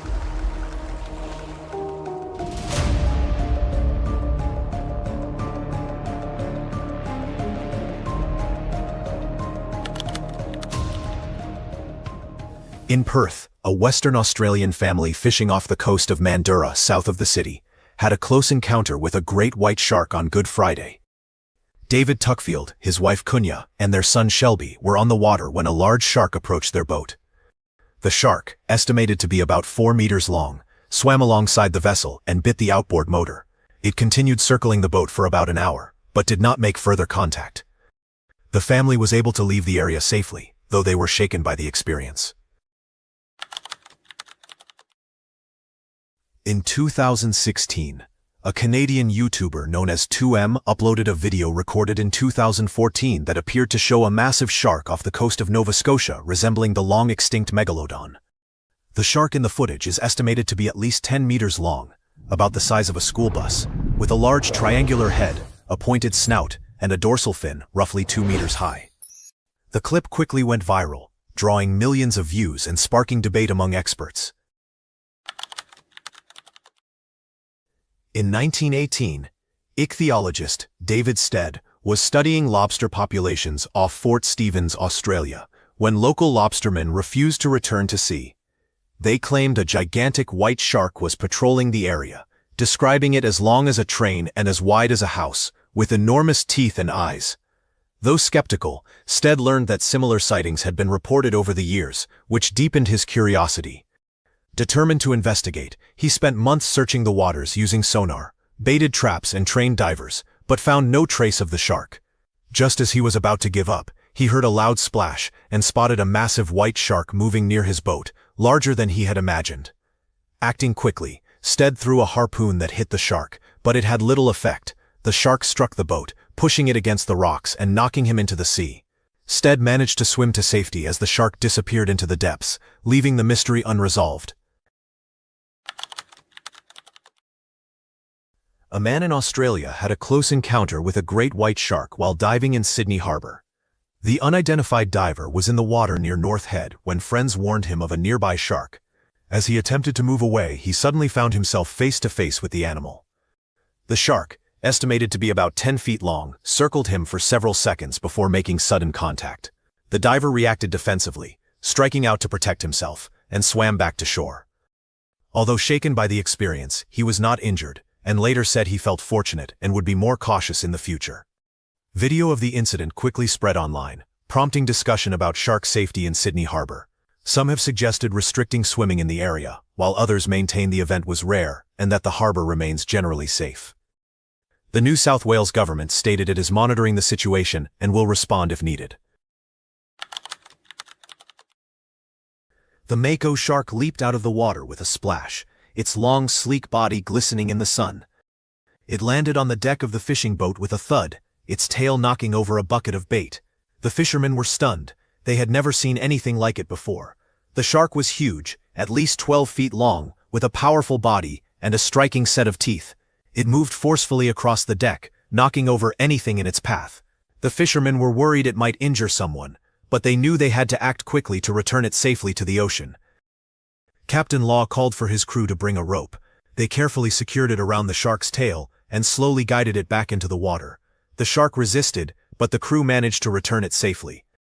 Once back in the water, it swam away quickly, its tail cutting through the waves. The fishermen watched it go, relieved that the situation ended safely. The mako shark is one of the fastest sharks in the world, capable of swimming up to 60 miles per hour, and is known for its remarkable strength. In Cape Cod, a great white shark was spotted swimming about 10 feet from shore in Massachusetts. The shark, estimated to be around 10 feet long, was photographed in the shallows of Race Point Beach in Provincetown.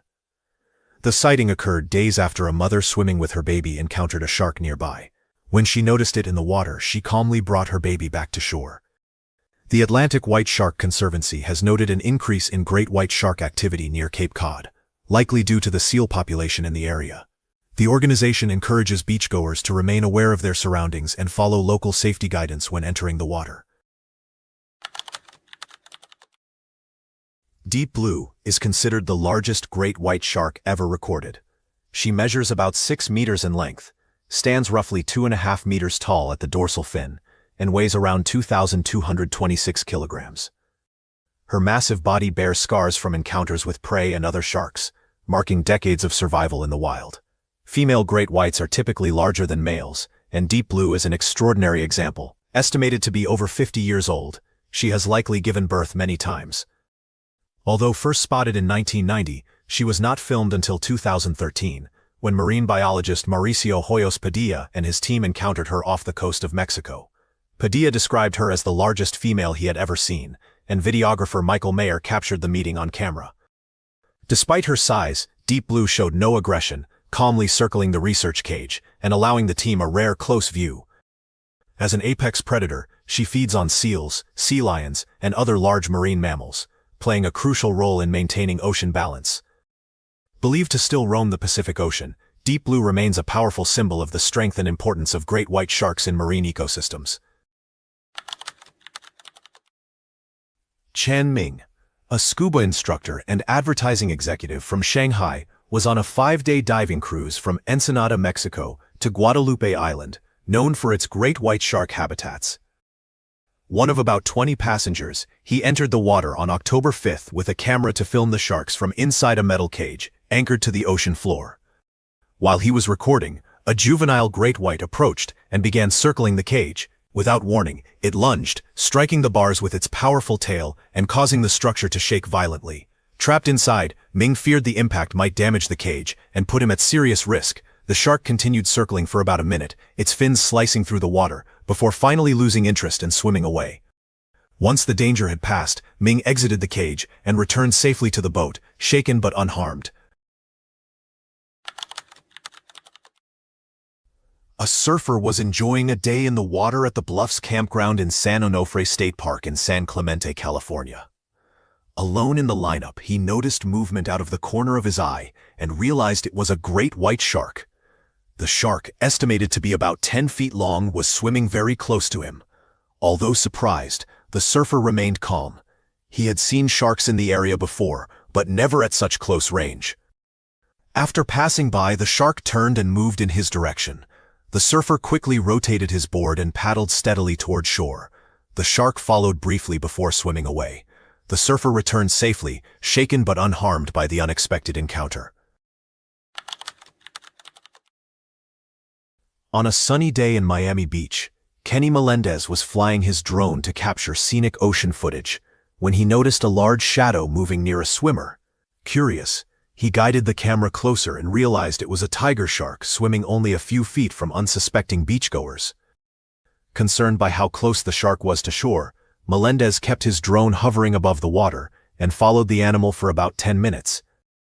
The shark swam back and forth beneath the drone, seemingly distracted by its presence, while swimmers remained unaware of what was nearby. After several minutes, one beachgoer spotted the shark and alerted the others. The swimmers quickly exited the water and moved onto the sand. Soon after, the shark turned away and swam off. Melendez captured the entire encounter on video and later shared it online, where it quickly gained widespread attention. The footage sparked discussion about ocean safety in Miami Beach, with some people suggesting temporary closures while others viewed the sighting as a rare event. Melendez said he never expected to see a tiger shark so close to shore, but he was glad his drone helped alert swimmers and document the moment.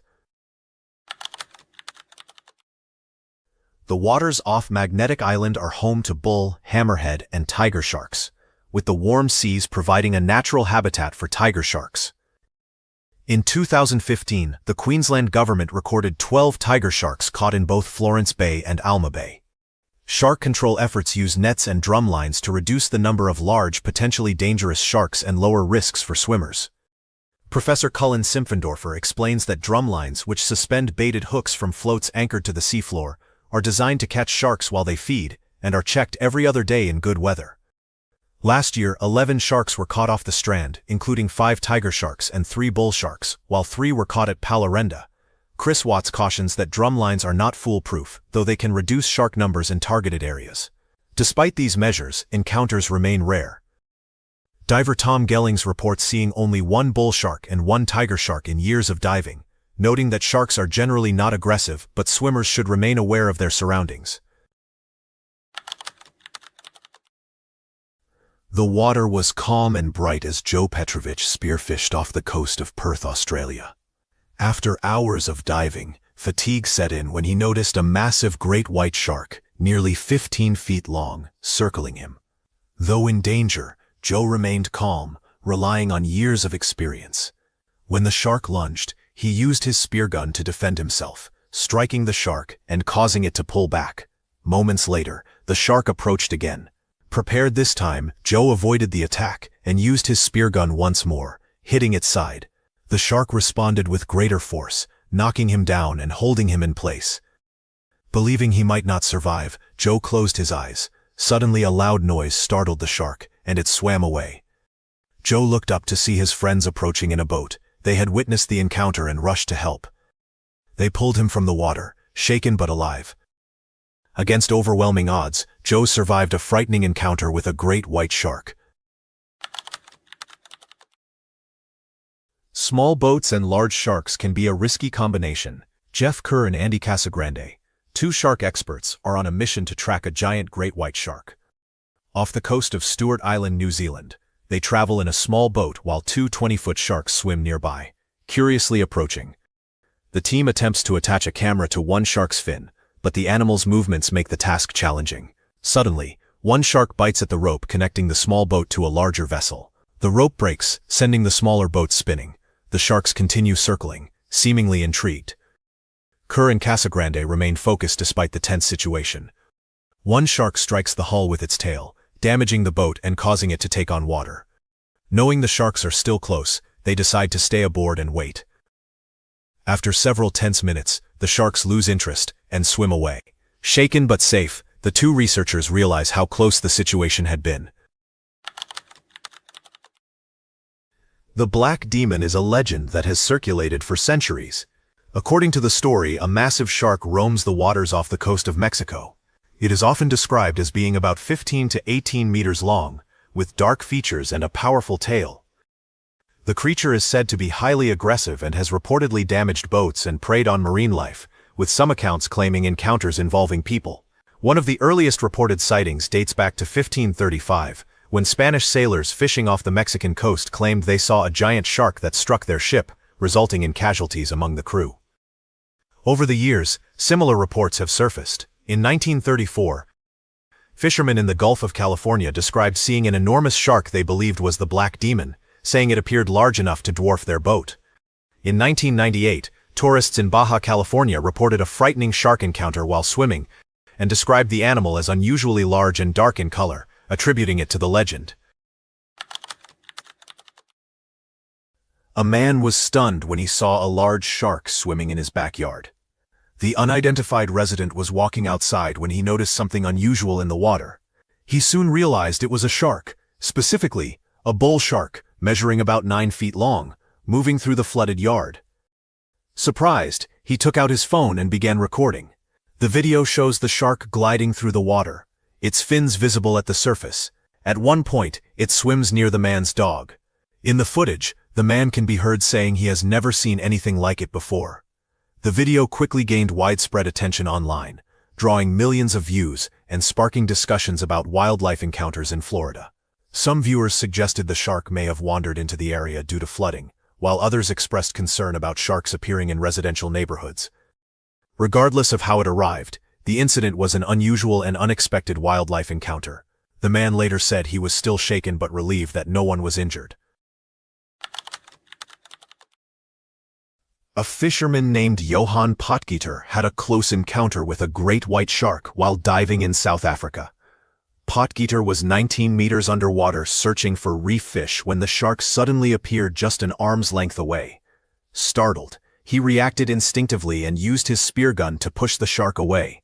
The shark briefly swam off but then turned and approached him again. Potgieter used his spear gun once more, prompting the shark to change direction. He alerted his diving team to remain cautious before dipping below the surface again, where he noticed the shark passing beneath him. A nearby boat quickly moved in to retrieve Potgieter and his diving partner, Francois Moutz. They climbed into the dinghy as the shark continued to circle at a distance. Their third diving partner, René Nell, was also safely pulled from the water. Although the encounter was intense, all members of the team returned safely and were unharmed. Rainey Pierce was nearing the completion of an impressive physical challenge when her swim took an unexpected turn. She was crossing the Kaiwi Channel, a 26-mile stretch of water between Molokai and Oahu, Hawaii. Well prepared, Pierce had a support team in a boat and a kayak accompanying her, and was fed by a string or pole during the journey. The swim typically takes 15 to 20 hours, and Pierce was on pace to finish in 17. During the attempt, a shark was spotted nearby. A kayaker positioned himself between Pierce and the animal while the support boat worked to guide it away. The shark continued to swim in the area for a short time. Out of caution, Pierce returned to the boat while her team monitored the situation. After lingering briefly, the shark moved off. Pierce later resumed and completed her swim, though the unexpected encounter remained a memorable part of the experience. Nathan Granite, an 8-year-old boy, was swimming with his family in the ocean when they encountered a 5-foot reef shark nearby. Surprised and concerned, Nathan held out a spear for protection. His older brother, Holden, quickly assisted by handing their father another spear, and together they worked to keep the shark at a distance. After a brief intense moment, the shark swam away, and no one was injured. Some residents have raised concerns about changing shark behavior in certain areas, including the possible impact of shark-feeding tourism activities. Nathan's family was relieved that the encounter ended safely. While shark encounters in the Bahamas have received increased attention in recent years, experts continue to emphasize awareness and caution when swimming in open waters.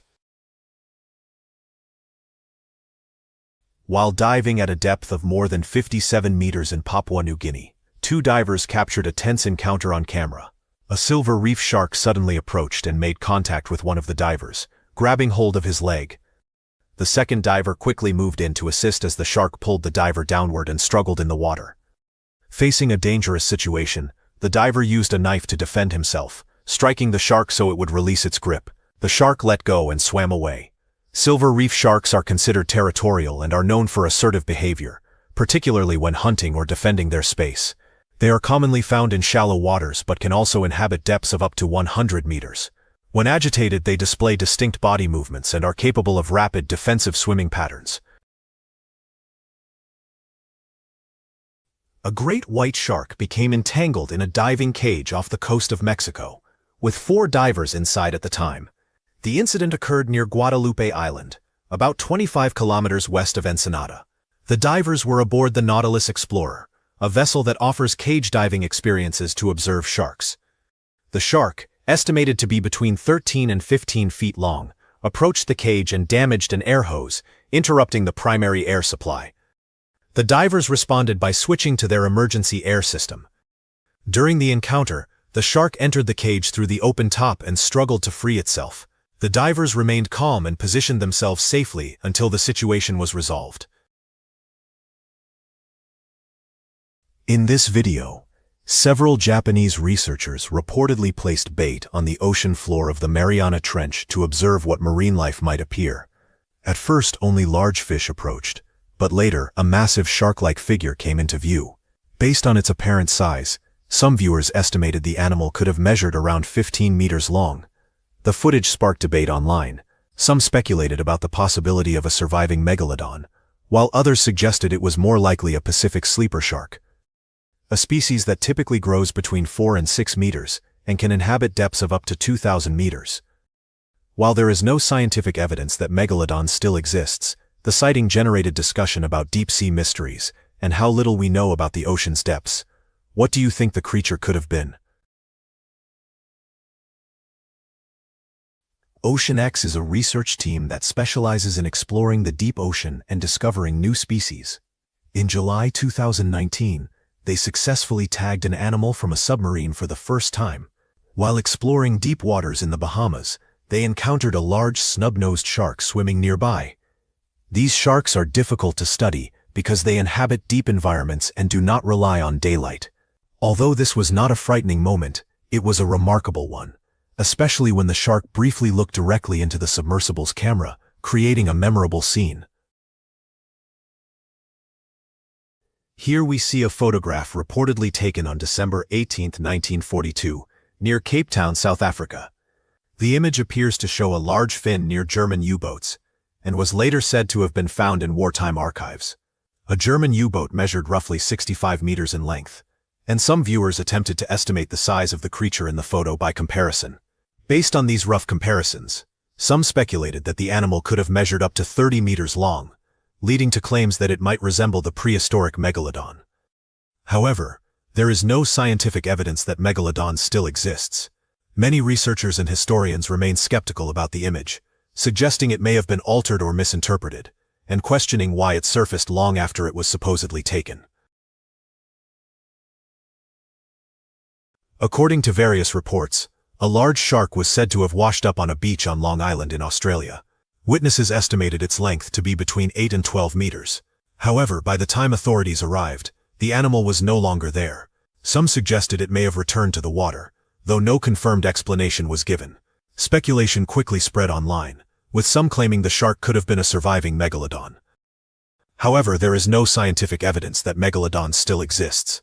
Others proposed that the animal was more likely a basking shark, a large plankton-feeding species that can reach impressive sizes. While the incident remains unclear, experts generally attribute such sightings to known shark species rather than prehistoric animals. Which of these shark encounters did you find the most intriguing? Thanks for watching, and we'll see you in the next one. Dragons appear in the mythologies of cultures across the world, woven into legends that span continents and centuries. Today, let's examine the dragons that were filmed.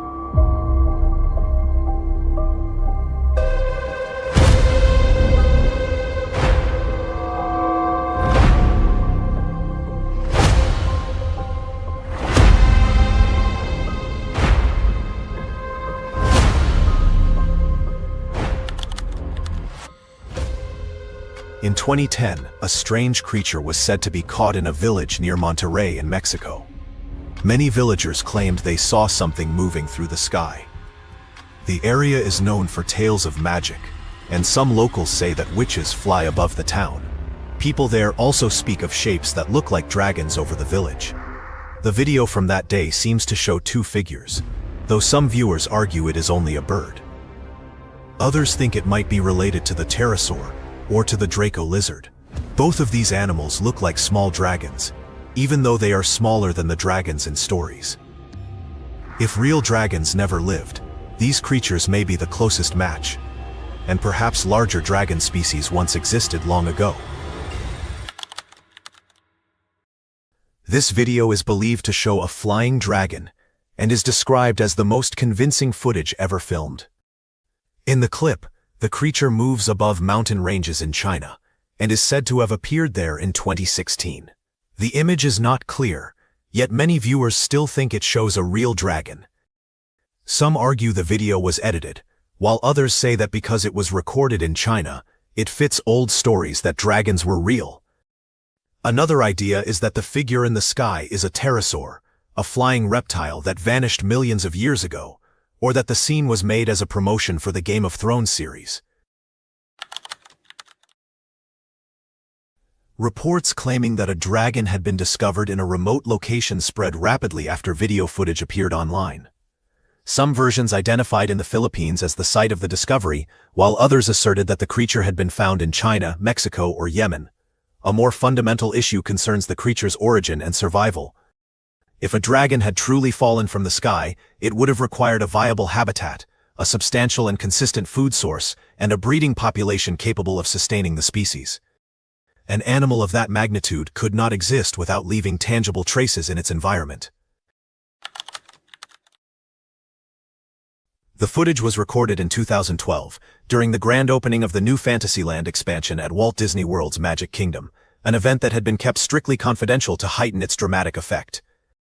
This deliberate secrecy proved highly effective, as many children in attendance reportedly believed they were witnessing a real dragon, underscoring the extraordinary realism achieved by Disney's engineering team. Without prior announcement, the enormous figure rose above the castle and swept across the sky with powerful wings and fluid lifelike movement. Meticulous attention to detail was evident in every sculpted scale and subtle motion, all designed to replicate the presence of a living creature. Returns to China, centering on unusual footage recorded above Xi'an. Witnesses questioned whether the large shape moving through the clouds was an aircraft, a bird, or something far more extraordinary.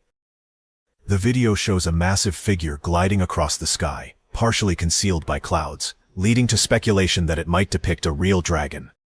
Some viewers interpreted the sighting through Chinese mythology, proposing that it represented a spiritual dragon. In ancient tradition, dragons were believed to control the weather, summon rain, and determine prosperity or disaster. Within Chinese cosmology, they are closely linked to water, storms, and life-giving rainfall. So an appearance in the sky would carry deep symbolic meaning rather than suggest a random creature.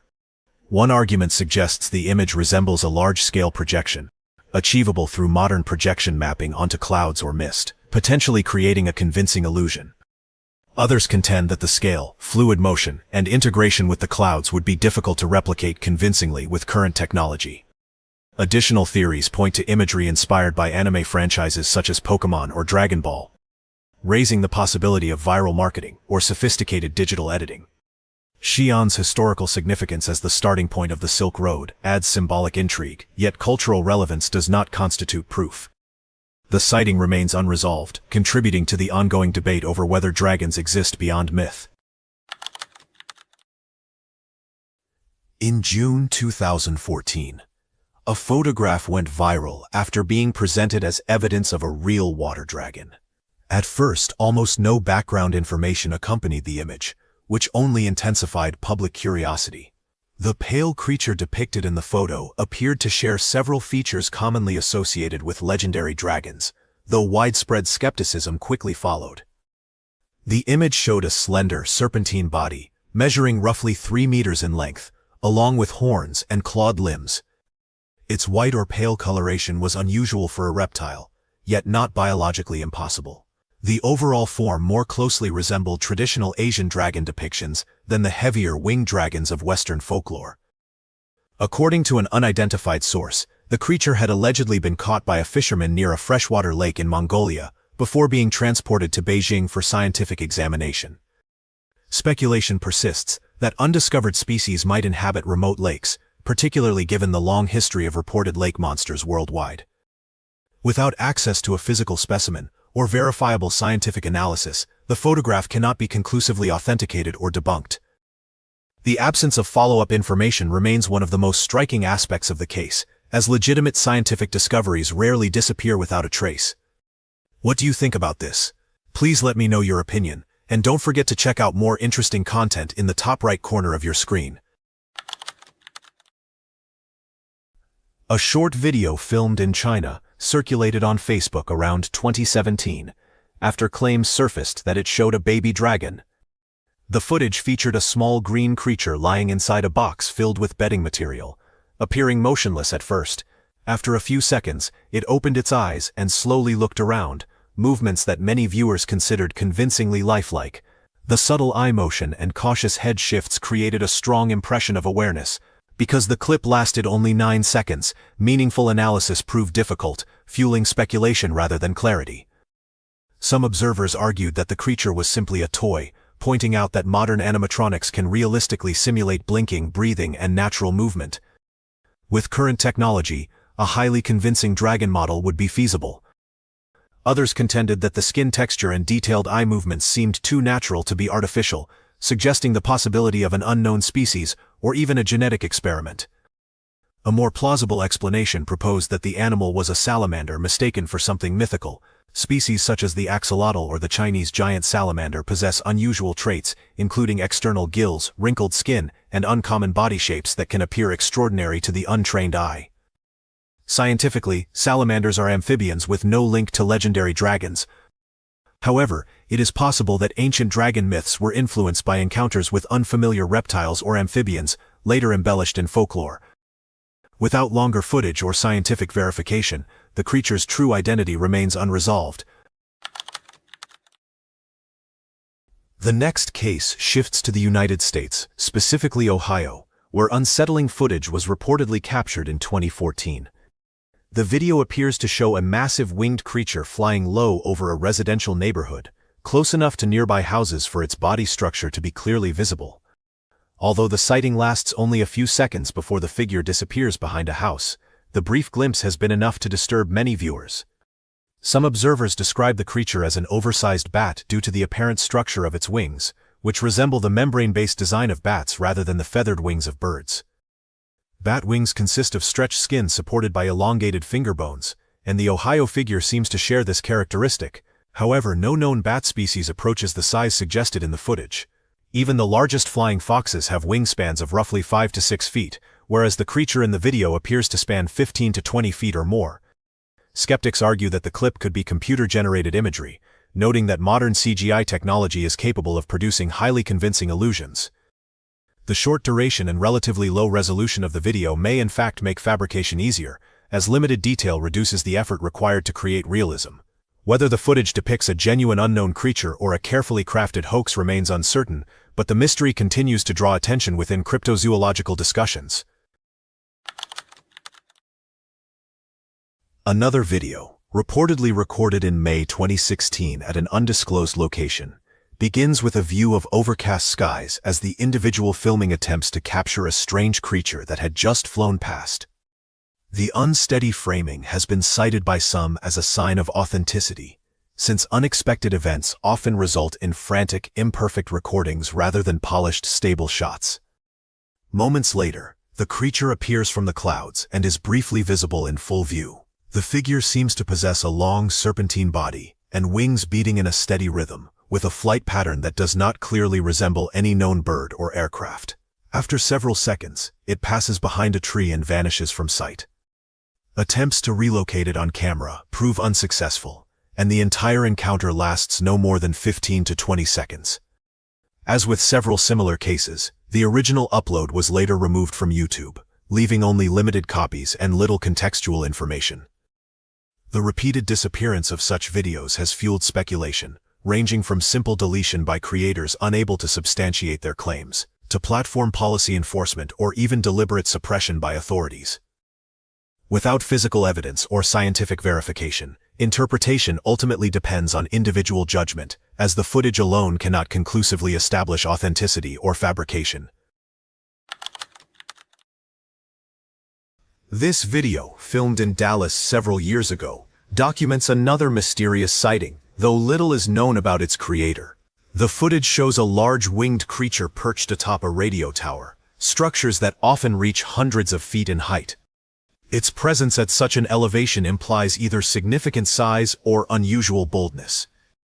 Even from a distance, the scale appears remarkable. Because radio towers have known dimensions, they offer a reliable reference for estimating size. By comparison, the creature would require an enormous wingspan of roughly 30 to 40 feet and a body length of 15 to 20 feet, larger than many small aircraft. After remaining still for a moment, the figure takes flight and quickly exits the frame, with the video ending soon after as the camera zooms out. The abrupt conclusion leaves uncertainty about whether the person filming was startled or simply lost sight of it. When the clip appeared online, it spread rapidly and sparked intense debate. Supporters argue that the proportions and movement would be difficult to fake convincingly in an amateur recording. Skeptics counter that Dallas is a densely populated city, and a creature of that size should have generated multiple videos, eyewitness reports, or official responses. Instead, only one recording exists. Whether the footage depicts an unknown animal, a hoax, a drone, or a misidentified bird remains unresolved. The Xuanzhi Chronicle of the Tang Dynasty describes an incident in which a dragon reportedly appeared and was witnessed by numerous people. Given that the Tang Dynasty ruled from 618 to 907 AD, these records refer to events more than 1,000 years old. Their inclusion in formal historical documents lends them a degree of seriousness that distinguishes them from folklore alone. Another Tang chronicle states that in the final year of the Xiantong era, under Emperor Tang Yizong, a black dragon fell to the ground within the territory. This description suggests not merely a distant sighting, but an event in which the creature allegedly descended from the sky and landed where it could be observed directly. If taken at face value, such an account would imply tangible evidence for the existence of dragons. Caution, however, is essential when interpreting ancient texts.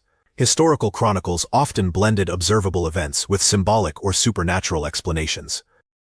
What was described as a dragon may have been a meteor, an unusual weather phenomenon, or an unfamiliar animal interpreted through the cultural lens of the time. Although no physical evidence survives to confirm the reports, their documentation suggests that something extraordinary occurred, an event significant enough for officials to record in the historical record.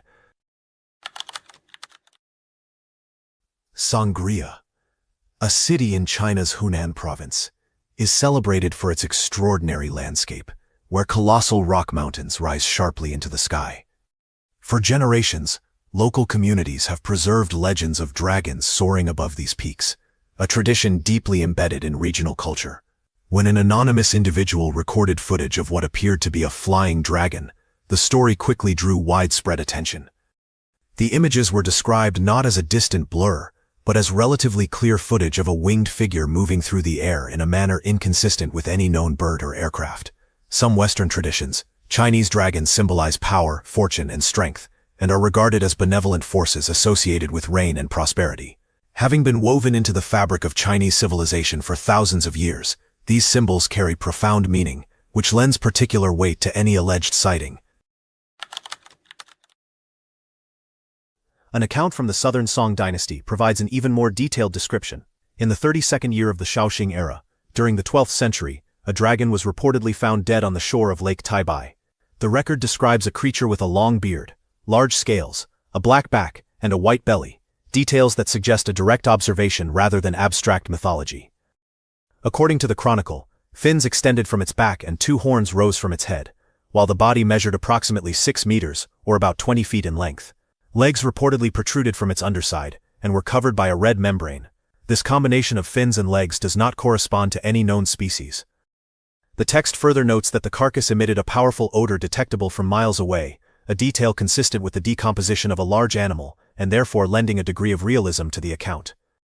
Residents covered the body with a mat, and government officials dispatched representatives to perform sacrificial rites, indicating that the discovery was treated with seriousness and ritual respect. However, after a night marked by intense thunder and lightning, the body vanished, leaving only a ditch where it had lain. Whether the remains were carried away by stormwaters, removed by unknown parties, or explained through some other circumstance remains unclear, leaving the episode shrouded in uncertainty. Not every video has been conclusively debunked. Not every historical account can be dismissed outright. Science tells us that large unknown terrestrial animals are extraordinarily rare, but history also shows that nature can still surprise us. If you enjoyed today's video, don't forget to hit like, subscribe and turn on the notification bell so you won't miss our upcoming journeys. Thanks for watching, and see you in the next video. Ever watch 1,000 Ways to Die? Across 300,000 years of human history, there have been far more than 1,000 tragic ends, perhaps millions. Archaeologists sometimes uncover preserved remains that reveal the harsh realities our ancestors endured, and we can clearly see some of the severe injuries that people from ancient times had to face and sometimes even survived. One of the more unusual archaeological discoveries comes from St. Paul-Trois Chateaux in France, where 3 women were found laid to rest together in the 1980s. Although uncovered in recent decades, the remains date back about 5,500 years. Current research suggests their passing was connected to a ceremonial tradition. 2 of the women were positioned in tightly folded postures within narrow spaces and covered with heavy grindstones. The placement of their limbs indicates they had likely been secured in place, possibly with their legs drawn upward. The restricted positioning and weight of the stones suggests they were placed there at the time of their passing rather than afterward. The 3rd woman was situated above them, unrestrained and resting over the stones, likely for symbolic significance. The burial structure resembled a grain silo, leading researchers to associate the event with an agricultural observance rather than a personal dispute. The site was also aligned so that sunlight entered during the solstice, reflecting careful planning and ceremonial purpose. Altogether, the positioning, restraints, and architectural alignment point to a deliberate and organized ritual, rooted in Neolithic spiritual or agricultural customs. In 2021, researchers in Japan examined the remains of a 3,400-year-old hunter-gatherer known as Tsukumo 24, discovered near the Seto Inland Sea. The bones showed extensive trauma, with nearly 790 marks across the arms, chest, hands, and torso, many reaching the bone. At first, experts suspected weapons, but the Jomon people had no metal tools. Closer analysis revealed V-shaped markings consistent with the bite pattern of a large shark. The left hand and both feet were absent, likely lost during the encounter. The distribution of injuries suggests he was conscious and attempting to defend himself. Researchers believe he was fishing with others when a large shark, possibly a tiger shark or great white, approached the area. His companions brought him back to shore, where he later passed away and was buried according to local customs. The finding represents the earliest confirmed human fatality linked to a shark encounter, and suggests such predators were more common in the region at that time. Around 5,500 years ago, a Neolithic man from Chile's Atacama Desert became the earliest known modern human linked to a water-related passing, an unusual outcome in one of the driest regions on Earth. Although the landscape is extremely arid, he lived along the coast, where the ocean sustained local communities. His remains were placed in a circular stone grave over seashells. Estimated to be between 35 and 45 years old, he showed no obvious traumatic injuries, leaving researchers to look for subtler clues.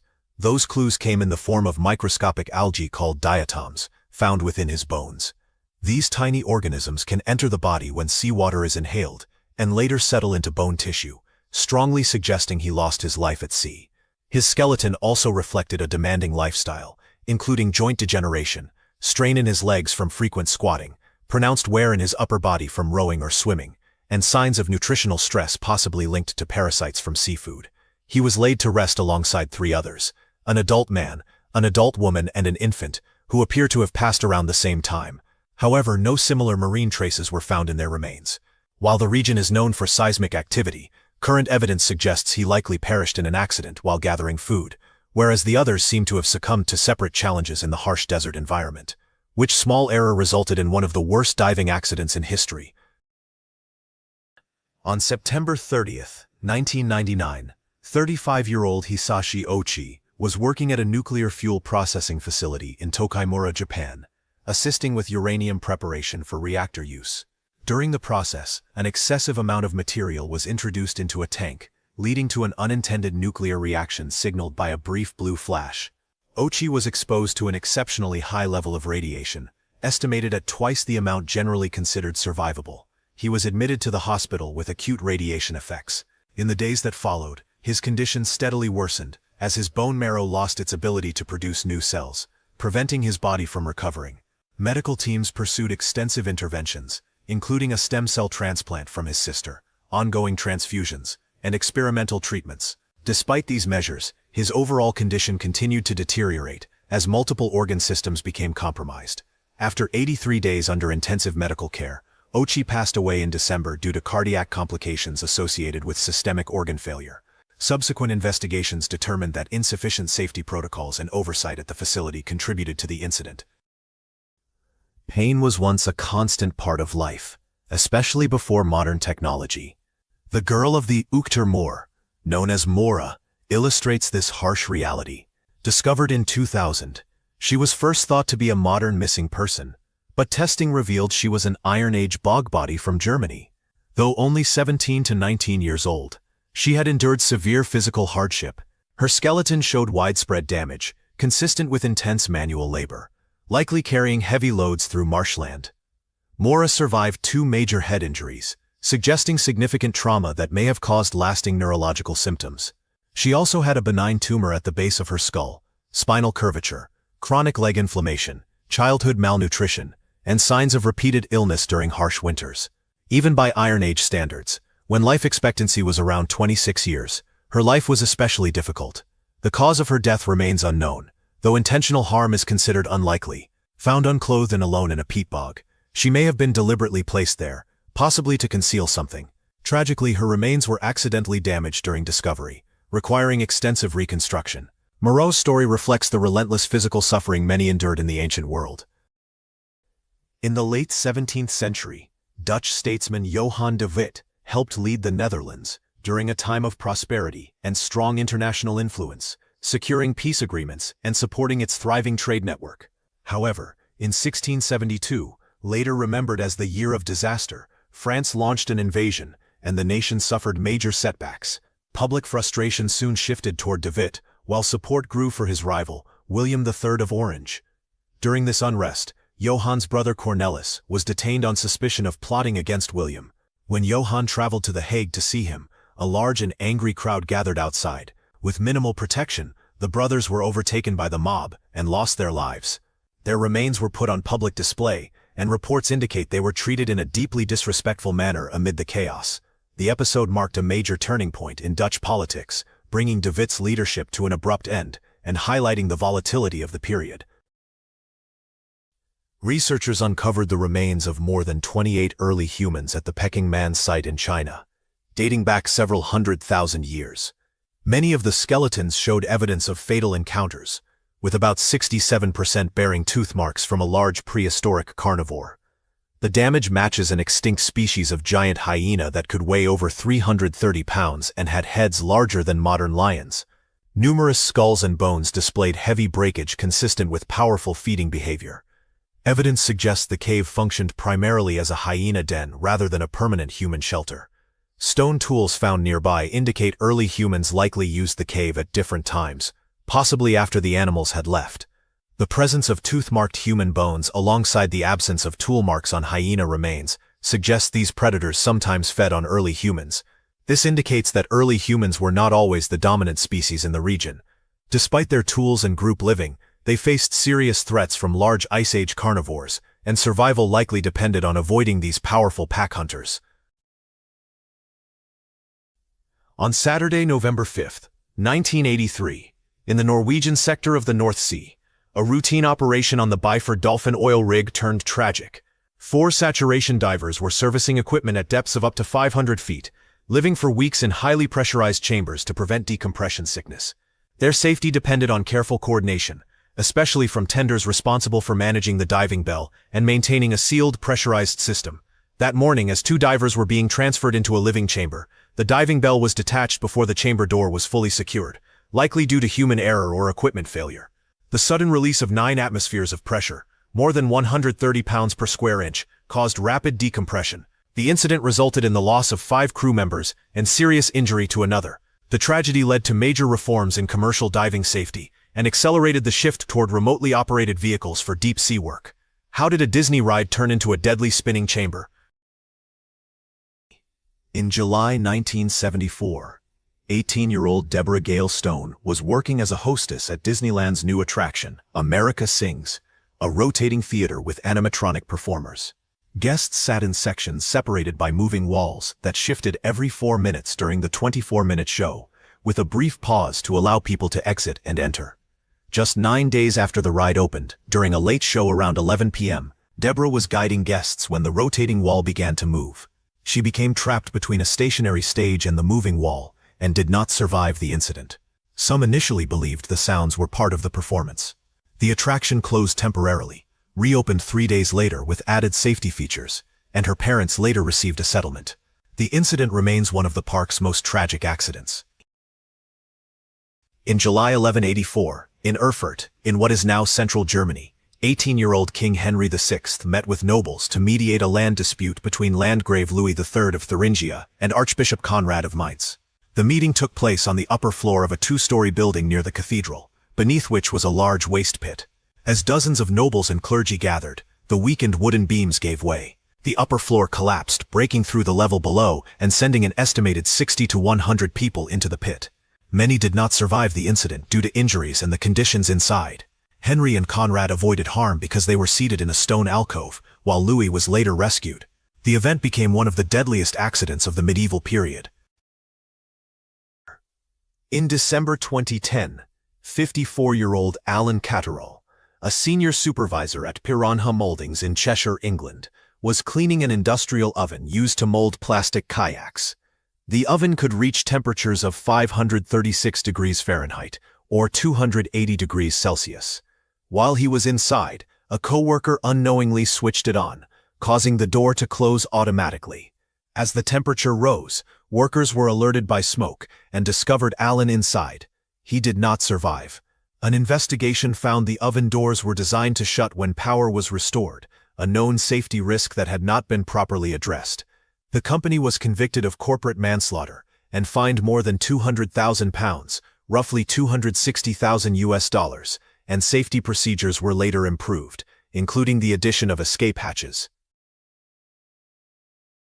In 1924, researchers in South Africa discovered the skull of a 3-year-old early human ancestor who lived more than 2 million years ago in what is now the Kalahari Desert.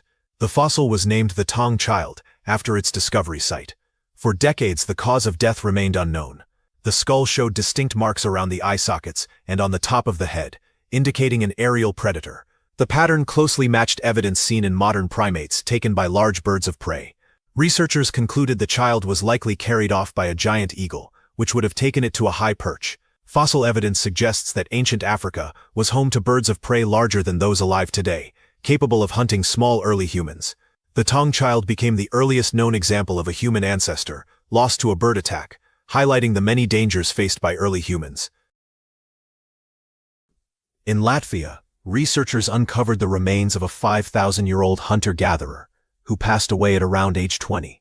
Although his bones showed no obvious signs of trauma or poor health, analysis detected traces of Yersinia pestis, the microorganism later linked to plague. This makes him the earliest known individual connected to the illness that would go on to impact millions. Experts believe he may have picked up the infection from a rodent bite during everyday activities. The condition likely progressed over several days or weeks, ultimately overcoming him. The same microorganism was behind later widespread outbreaks, including the plague of Justinian and the Black Death, which greatly affected populations across Europe and Asia. Scientists suggest that early encounters with such illnesses may have shaped the development of human immune defenses.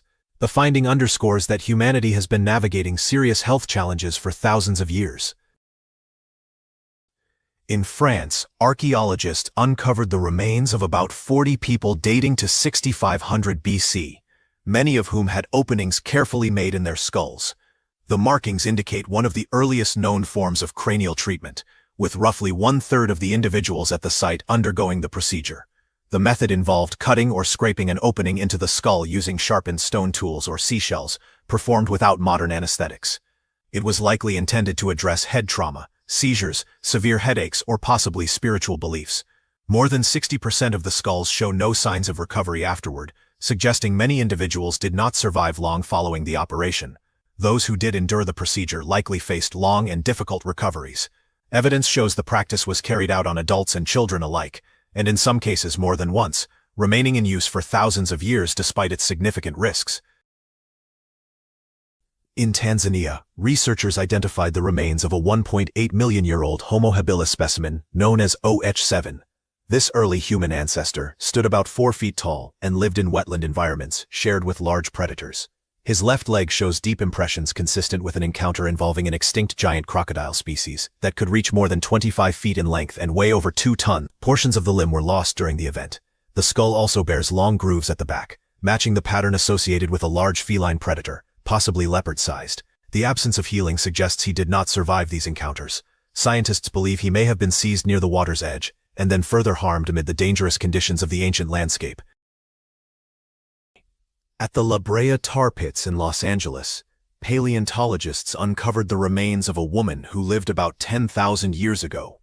She is the only prehistoric human found among the thousands of Ice Age animal fossils preserved in the tar. She was estimated to be between 18 and 30 years old. Wear on her teeth suggests a physically demanding lifestyle. Her skull and jaw showed signs of severe trauma consistent with a deliberate blow from another person, rather than an animal encounter. Because early inhabitants understood the tar pits were hazardous and typically avoided them, researchers believe her placement there was intentional. The circumstances surrounding her death remain unknown, making her the oldest known victim of interpersonal violence in the Los Angeles area. In Kenya, researchers discovered the remains of a 1.7-million-year-old Homo erectus woman known as KNMER 180. Her bones showed unusual growth patterns and signs of prolonged internal stress, though there were no visible injuries to explain her condition.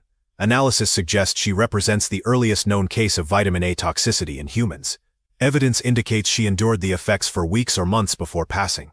The condition likely caused intense discomfort, fatigue, balance problems, skin deterioration, hair and tooth loss, and painful joint inflammation that limited movement. Scientists believe the excess vitamin A may have come from regularly consuming the liver of large carnivores, which contains extremely high levels of the nutrient, far more than the body can safely process. Unaware of the risk, she may have gradually harmed herself through what was intended as nourishment. Her remains highlight the hidden dangers early humans faced, even from essential food sources. More than 31,000 years ago, a young individual in what is now Borneo experienced what is considered the earliest known successful limb removal. Before this find, the oldest confirmed example dated to 7,000 years ago. The remains uncovered in Liang Tabo Cave in 2020 show that the lower portion of the left leg was intentionally removed during childhood. The bone edges were smooth and fully recovered, pointing to careful technique and long-term survival. Even without modern equipment or medicine, the procedure was carried out in a way that prevented life-threatening complications, an outcome notable even by today's standards. The person lived into their 20s, surviving for many years afterward. Researchers suggest the original injury may have come from a fall in the area's steep, rocky landscape. Continuing life with one leg in such terrain would have required strong social support, highlighting early signs of medical understanding and community care in prehistoric groups. In May 2023, 63-year-old Neguiette Lay, a manager at an Arby's in New Iberia, Louisiana, began her morning shift by checking inventory in the walk-in freezer. The unit, maintained at -10 degrees Fahrenheit, had an ongoing issue with its door latch. When she stepped inside, the door closed behind her and would not open. Because freezer doors are built to seal tightly, any attempts to call out were largely muffled. Without her phone and unable to get the attention of coworkers in the busy kitchen, she remained inside for several hours. Later that day, her son, who also worked at the restaurant, found her in the freezer. She had succumbed to the prolonged exposure to the extreme cold. Subsequent findings indicated the latch problem had persisted for months, with employees reportedly relying on a screwdriver to access the door. Her family later pursued legal action, citing unsafe workplace conditions. The event prompted broader concerns about equipment upkeep and employee safety procedures. If you enjoyed this video, subscribe to similar ones, and feel free to drop suggestions for the next video in the comments. One man lived for over 40 years in the Italian mountains without electricity, phones, or clocks. Another survived Alaska's wilderness for decades, building his own cabin by hand and filming every season alone. And one man in Rwanda isolated himself for 55 years inside a fenced compound. They have chosen solitude as a permanent way of life. Let's uncover 20 people who chose to walk away from society and live by their own rules. Flaminio Beretta is known as l'eremita di Ardisio, a hermit in the Seriana Valley of northern Italy, who has chosen a life of profound isolation and self-sufficiency for over 40 years, living without modern comforts such as electricity, gas or mobile phones in a rustic mountain dwelling near Ardisio in the province of Bergamo. He was born in 1948 and withdrew from a more conventional life around his early 30s, opting to live close to nature with animals including sheep and an ass, producing his own clothing and food, and marking the passage of time by sunlight and natural rhythms rather than technology. Beretta has become something of a local legend and internet sensation, especially after a video of him reciting his own dialect poem Pota went viral on social media, drawing attention to his simple yet resolute way of life. Despite his self-chosen remoteness, he has occasionally welcomed curious visitors and shared stories of his life, including his creative pursuits such as poetry and involvement in local cultural traditions like the Zeneru festival theme each year. The Hermit of Traig, or the Hermit of Loch Traig, known as Ken Smith, who has spent about 4 decades living in solitude in the Scottish Highlands, in a hand-built log cabin near the remote Loch Traig with no electricity or running water, and a lifestyle largely sustained by fishing for his supper, chopping wood, and living off the land. This life is documented in the award-winning 2022 documentary The Hermit of Traig, directed by Lizzie McKenzie, which was filmed over more than 10 years and portrays his profound relationship with the wilderness and reflections on life in nature. Smith's story, captured in both film and his own memoir The Way of the Hermit, shows him as a meticulous diarist and photographer in his 70s, who chose this remote life near what is often called the Lonely Loch, and over the years, learned to sustain himself by foraging, fishing, and making his own supplies, even brewing his own alcohol. The documentary premiered at the Glasgow Film Festival and has won several awards, bringing attention to his unusual life and raising questions about solitude, resilience, aging, and what it means to live apart from mainstream society. Mauro Morandi was an Italian hermit, best known for living alone on Budelli Island in the Maddalena Archipelago in the Mediterranean Sea for about 32 years, from 1989 until 2021, earning him the nickname Italy's Robinson Crusoe. In 1989, Morandi, originally from Modena and a former teacher, arrived on Budelli after his catamaran malfunctioned, and he chose to remain there as the island's sole resident and unofficial caretaker, living in a simple shelter and tending to the fragile pink sand beaches and natural environment.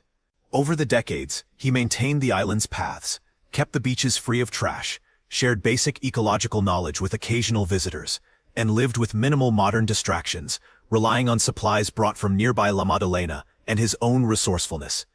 In 2021, after a prolonged dispute with the authorities of La Maddalena National Park over his residence rights, he left the island and moved to La Maddalena, ending his long, solitary stewardship. Morandi's life on Budelli became an international symbol of solitude, simplicity, and a deep connection with nature, and after his departure, he continued to be widely discussed and celebrated. Far from the busy streets and modern conveniences, a man named Mikhailo lives a simple, self-sufficient life in the village of Dubov in Ukraine's Zakarpattia Mountains, where he is about 70 to 71 years old and has made his home surrounded by nature. In the mountainous setting, he shares his life with a loyal dog and a small herd of goats, breathing fresh mountain air and spending his days on routine tasks and caring for his animals, far removed from civilization's noise. The scene is painted as one of harmony and peace, where the majestic views and simple daily work in nature contribute to a life focused on independence, quiet, and personal fulfillment. Richard Louis Proeneke was an American naturalist whose life in the Alaskan wilderness became one of the most documented and admired examples of modern self-reliance. In 1968, at the age of 51, he settled near Twin Lakes in what is now Lake Clark National Park and Preserve, where he spent months building a log cabin entirely by hand, fashioning tools, hinges, and furniture himself from raw materials found in the wild. Over the next 3 decades, Proeneke lived largely alone, without electricity or running water, surviving by hunting, fishing, gathering firewood, and carefully managing supplies, flown in only occasionally. He kept detailed handwritten journals and filmed much of his daily life, recording weather patterns, wildlife behavior, and the changing seasons with remarkable precision. These journals and films later became the book One Man's Wilderness and the documentary Alone in the Wilderness, which introduced millions to his philosophy of simplicity, discipline, and respect for nature. Far from seeing isolation as loneliness, Pronek viewed the wilderness as a place of clarity and purpose, where careful observation and self-sufficiency brought a deep sense of fulfillment. Meet the real-life Tarzan, Ho Van Lang, who was a Vietnamese man who lived in extreme isolation in the jungle of Quang Ngai province for about 41 years with his father after they fled their village during the Vietnam War. When American bombing in 1972, Lang was taken into the forest as a small child by his father, Ho Van Thang, and the two survived by hunting and gathering with virtually no contact with society until they were found and brought out of the forest in 2013, when Thang became ill. During their decades in the wilderness, Lang grew up without modern technology, learned to live off the land, and had an extremely limited understanding of the outside world. Some reports say he had little concept of women or broader society because of this upbringing. After leaving the jungle, he lived with relatives in a village and struggled to adapt to modern life. He later died at age 52, in 2021, about 8 years after reintegration. Xavier Rosé is a Swiss adventurer who became widely known for spending approximately 300 days alone on Tofoa Island in the Kingdom of Tonga, a remote and largely uninhabited volcanic island in the South Pacific, as a personal survival experiment and documentary project. Beginning in 2008, Rosé set out to live in isolation with minimal supplies, building his own shelter, fishing and foraging for food, and coping with tropical storms, heat, illness, and the psychological strain of solitude. While his goal was to live as close to a Robinson Crusoe existence as possible, he did carry basic modern safety and filming equipment, including a satellite phone and solar panels, which allowed limited emergency contact and documentation of his experience. Over the course of his stay, Rosé faced hunger, exhaustion, and loneliness, but also described moments of profound connection with nature and personal transformation. His journey was later documented in the film 300 Days Alone, which explores not just physical survival, but the mental and emotional impact of prolonged isolation and self-reliance in one of the world's most remote environments. There's this man in Rwanda, Calixte Nzamwita, who has lived alone for 55 years because of a fear of women, a psychological condition often described as a specific phobia.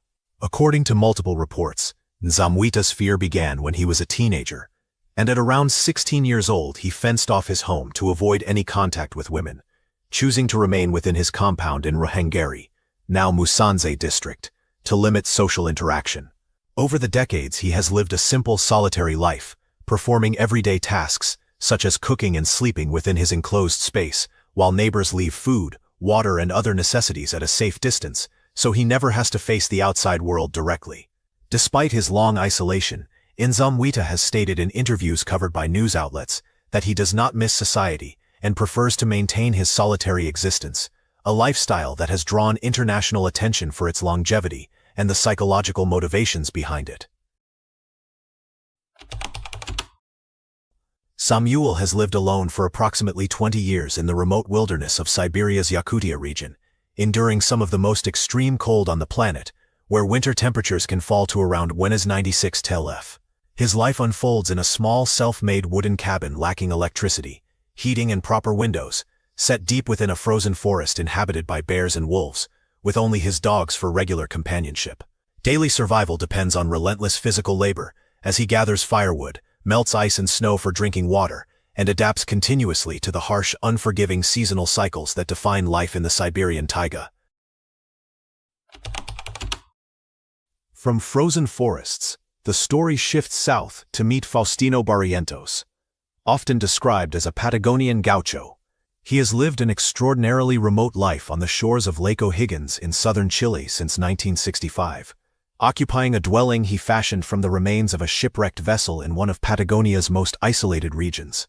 Accessible only by long journeys on horseback, by boat, or on foot through rugged mountain terrain, his homestead lies far from permanent settlements, with the nearest town, Vila O'Higgins, many miles away. Over the decades, Barrientos has sustained himself largely through pastoralism, tending cattle and other animals, cooking over wood fires, and adapting to the region's harsh climate, marked by strong winds, heavy snow, and long winters. His way of life follows the rhythms of nature rather than modern schedules, with days shaped by weather, daylight, and the demands of the land. Although his isolation has been self-chosen and long-lasting, it has not been absolute. He has occasionally received visitors, including documentary crews, and makes infrequent trips to obtain supplies. Barrientos' story, documented in travel and documentary projects, has come to symbolize endurance, self-reliance, and the enduring gaucho tradition in the vast and unforgiving landscape of Patagonia. Snow-covered trees, a flicker of smoke, and a cabin hidden deep in the woods that was Willard MacDonald's world. Known as the Hermit of Gully Lake, became one of Canada's most famous recluses after abandoning conventional life in the 1940s and retreating into the forests near Gully Lake, Nova Scotia. While being transported by troop train during World War II, MacDonald jumped from the train and eventually settled in the wilderness, where he lived for several decades in crude shelters he built himself, often relocating to avoid attention. He survived harsh Atlantic Canadian winters by hunting, fishing, trapping, and foraging, later accepting limited help from sympathetic locals who occasionally brought food or supplies. Despite his isolation, MacDonald was known to be articulate, thoughtful, and creative. He kept writing, read extensively, and owned a homemade guitar, which he sometimes played by lamplight. Over time, his unusual life drew increasing attention from social workers, journalists, and filmmakers, culminating in the documentary Willard, the Hermit of Gully Lake, which recorded his later years. Though people repeatedly urged him to return to town life, MacDonald consistently expressed contentment with the woods, viewing the forest not as an escape, but as a place of belonging, self-sufficiency, and quiet dignity. Deep in Gabon's Mayombe and Chaillu Mountains, the Babongo pygmies survive where humans rarely go, where thick vegetation and rugged terrain have long shaped their way of life. Historically known for their deep ecological knowledge, the Babongo developed sophisticated skills in hunting, gathering, fishing, and plant medicine, allowing them to thrive in an environment that is challenging for outsiders to navigate. While their culture remains closely tied to the forest and its rhythms, the Babongo are not completely isolated. Many now live in small villages, engage in limited agriculture, and interact with neighboring Bantu communities, balancing ancestral traditions with modern pressures. Their story reflects not a static survival frozen in time, but a dynamic culture adapting to environmental change, economic challenges, and increasing contact with the outside world, while maintaining a strong spiritual and practical connection to the forest. Have you ever thought about living in seclusion? Let's discuss in the comments section, and remember to take a look at the additional interesting content in the top right corner of the screen. Ramiz Palosh and his wife Zemina are a couple from Bosnia and Herzegovina, who have chosen a life of deep self-sufficiency and isolation on the slopes of Mount Vlasic for more than 2 decades, building their home and daily routines far from urban comforts. After deciding that conventional living in town was not for them, they developed a lifestyle rooted in manual labor and nature's rhythms, relying on goat herding, vegetable cultivation, beekeeping, and trout farming in mountain ponds they constructed themselves, and sourcing water directly from natural springs rather than running pipes. Their household operates without mains electricity or municipal water, and while they do use modest battery-powered devices and tools, the focus remains on self-reliance and traditional practices. Life in the highlands brings severe weather, rich forest land, and a deep sense of independence, and although visitors have documented their work and philosophy, Ramiz and Zemina continue to live according to their personal vision of freedom, shaped by the land and seasons rather than by modern schedules or conveniences. For some, solitude doesn't slow them down. It pushes them to test the very limits of the human body. Dag Abai is a Norwegian-born endurance runner and off-grid recluse, whose life has become a striking example of resilience, independence, and resistance to conventional ideas about aging. Born in 1941, Abai has lived for decades in the forests of British Columbia, Canada, largely outside modern systems, spending winters in a converted school bus and summers in a small hut he built himself, without electricity or running water. His daily life revolves around physical labor and movement, hauling water from a creek, chopping wood, clearing trails, and running long distances through rugged terrain, often using running as his primary means of transportation. Alongside this solitary lifestyle, Abai became famous for repeatedly completing the Canadian Death Race, a grueling 125-kilometer ultramarathon through the Rocky Mountains, finishing the race multiple times into his 70s, which earned him recognition as one of the world's oldest ultramarathon finishers. His philosophy rejects fixed notions of age and decline, emphasizing continual effort, self-discipline, and personal responsibility for growth. Abai's life and mindset have been documented in books, long-form journalism, and the film Never Die Easy, portraying not just athletic endurance, but a deliberate choice to live simply, test physical and mental limits, and define fulfillment on his own terms. The isolation doesn't always mean cutting people off. Sometimes it becomes a quiet way to give something back. Joe Hollis was a well-known off-grid gardener and herbalist who spent about 50 years living close to the land at Mountain Gardens in western North Carolina, where he created a vast ecological garden of useful plants and medicinal herbs as a way of life, rather than merely subsistence. The mountain garden site he established at the foot of the Black Mountains features hundreds to over 1,000 species of native Appalachian and Asian medicinal plants and perennial edibles, organically grown and shared with apprentices and visitors, reflecting his deep commitment to herbal knowledge and ecological living. His philosophy, expressed in his long-standing essay Paradise Gardening, promotes living in harmony with nature and reducing dependence on conventional economic systems, a vision that he tended through hands-on cultivation, teaching, and community workshops. Hollis's influence extended beyond solitude. Mountain Gardens became a place where scientists, herbal students, travelers, and apprentices learned plant cultivation, medicinal uses, and ecological principles, making his long-term, nature-rooted lifestyle both a personal journey and an educational resource for others.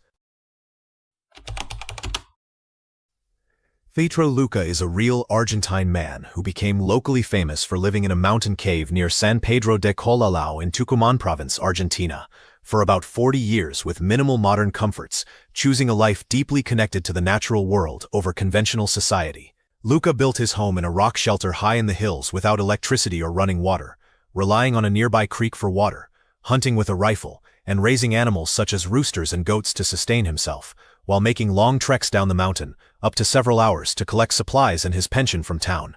His lifestyle attracted the attention of journalists and tourists, and locals sometimes brought him food and other necessities, so he was not completely cut off from human contact despite his remote dwelling.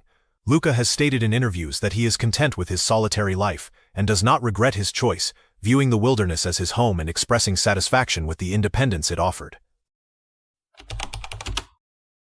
Live alone can also serve a greater purpose, turning one man's quiet routine into knowledge for the entire world.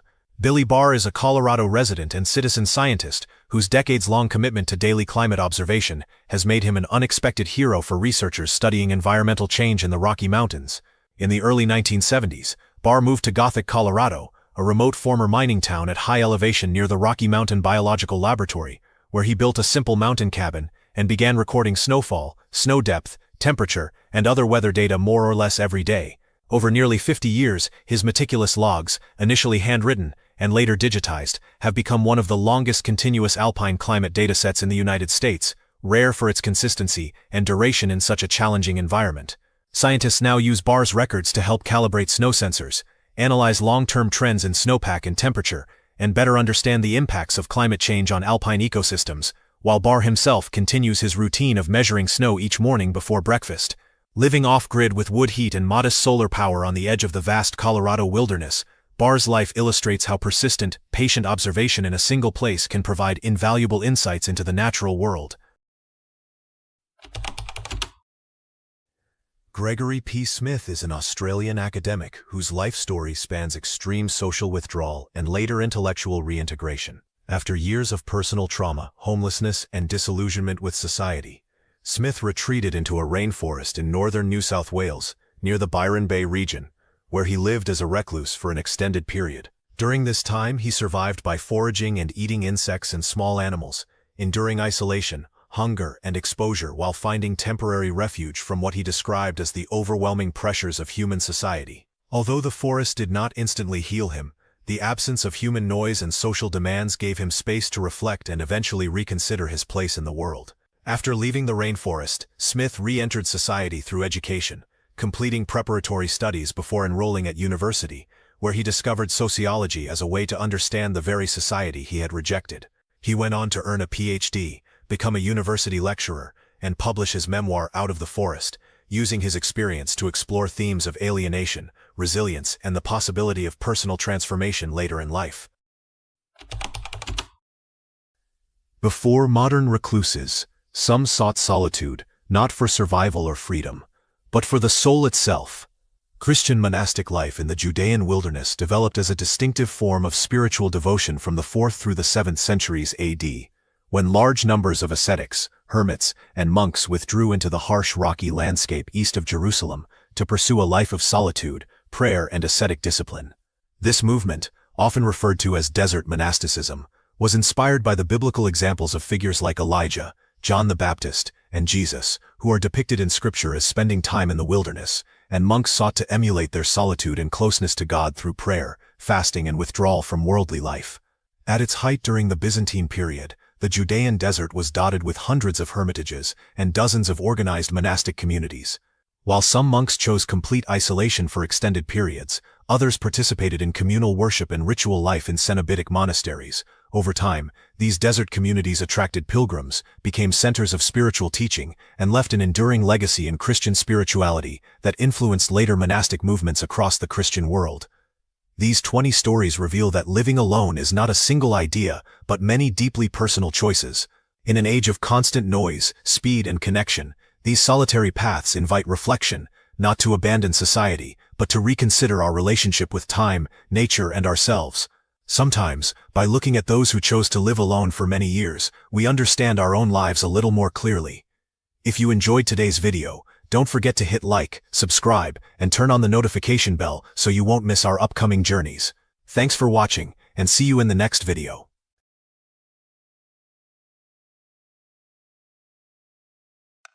Look, y'all thought I was playing.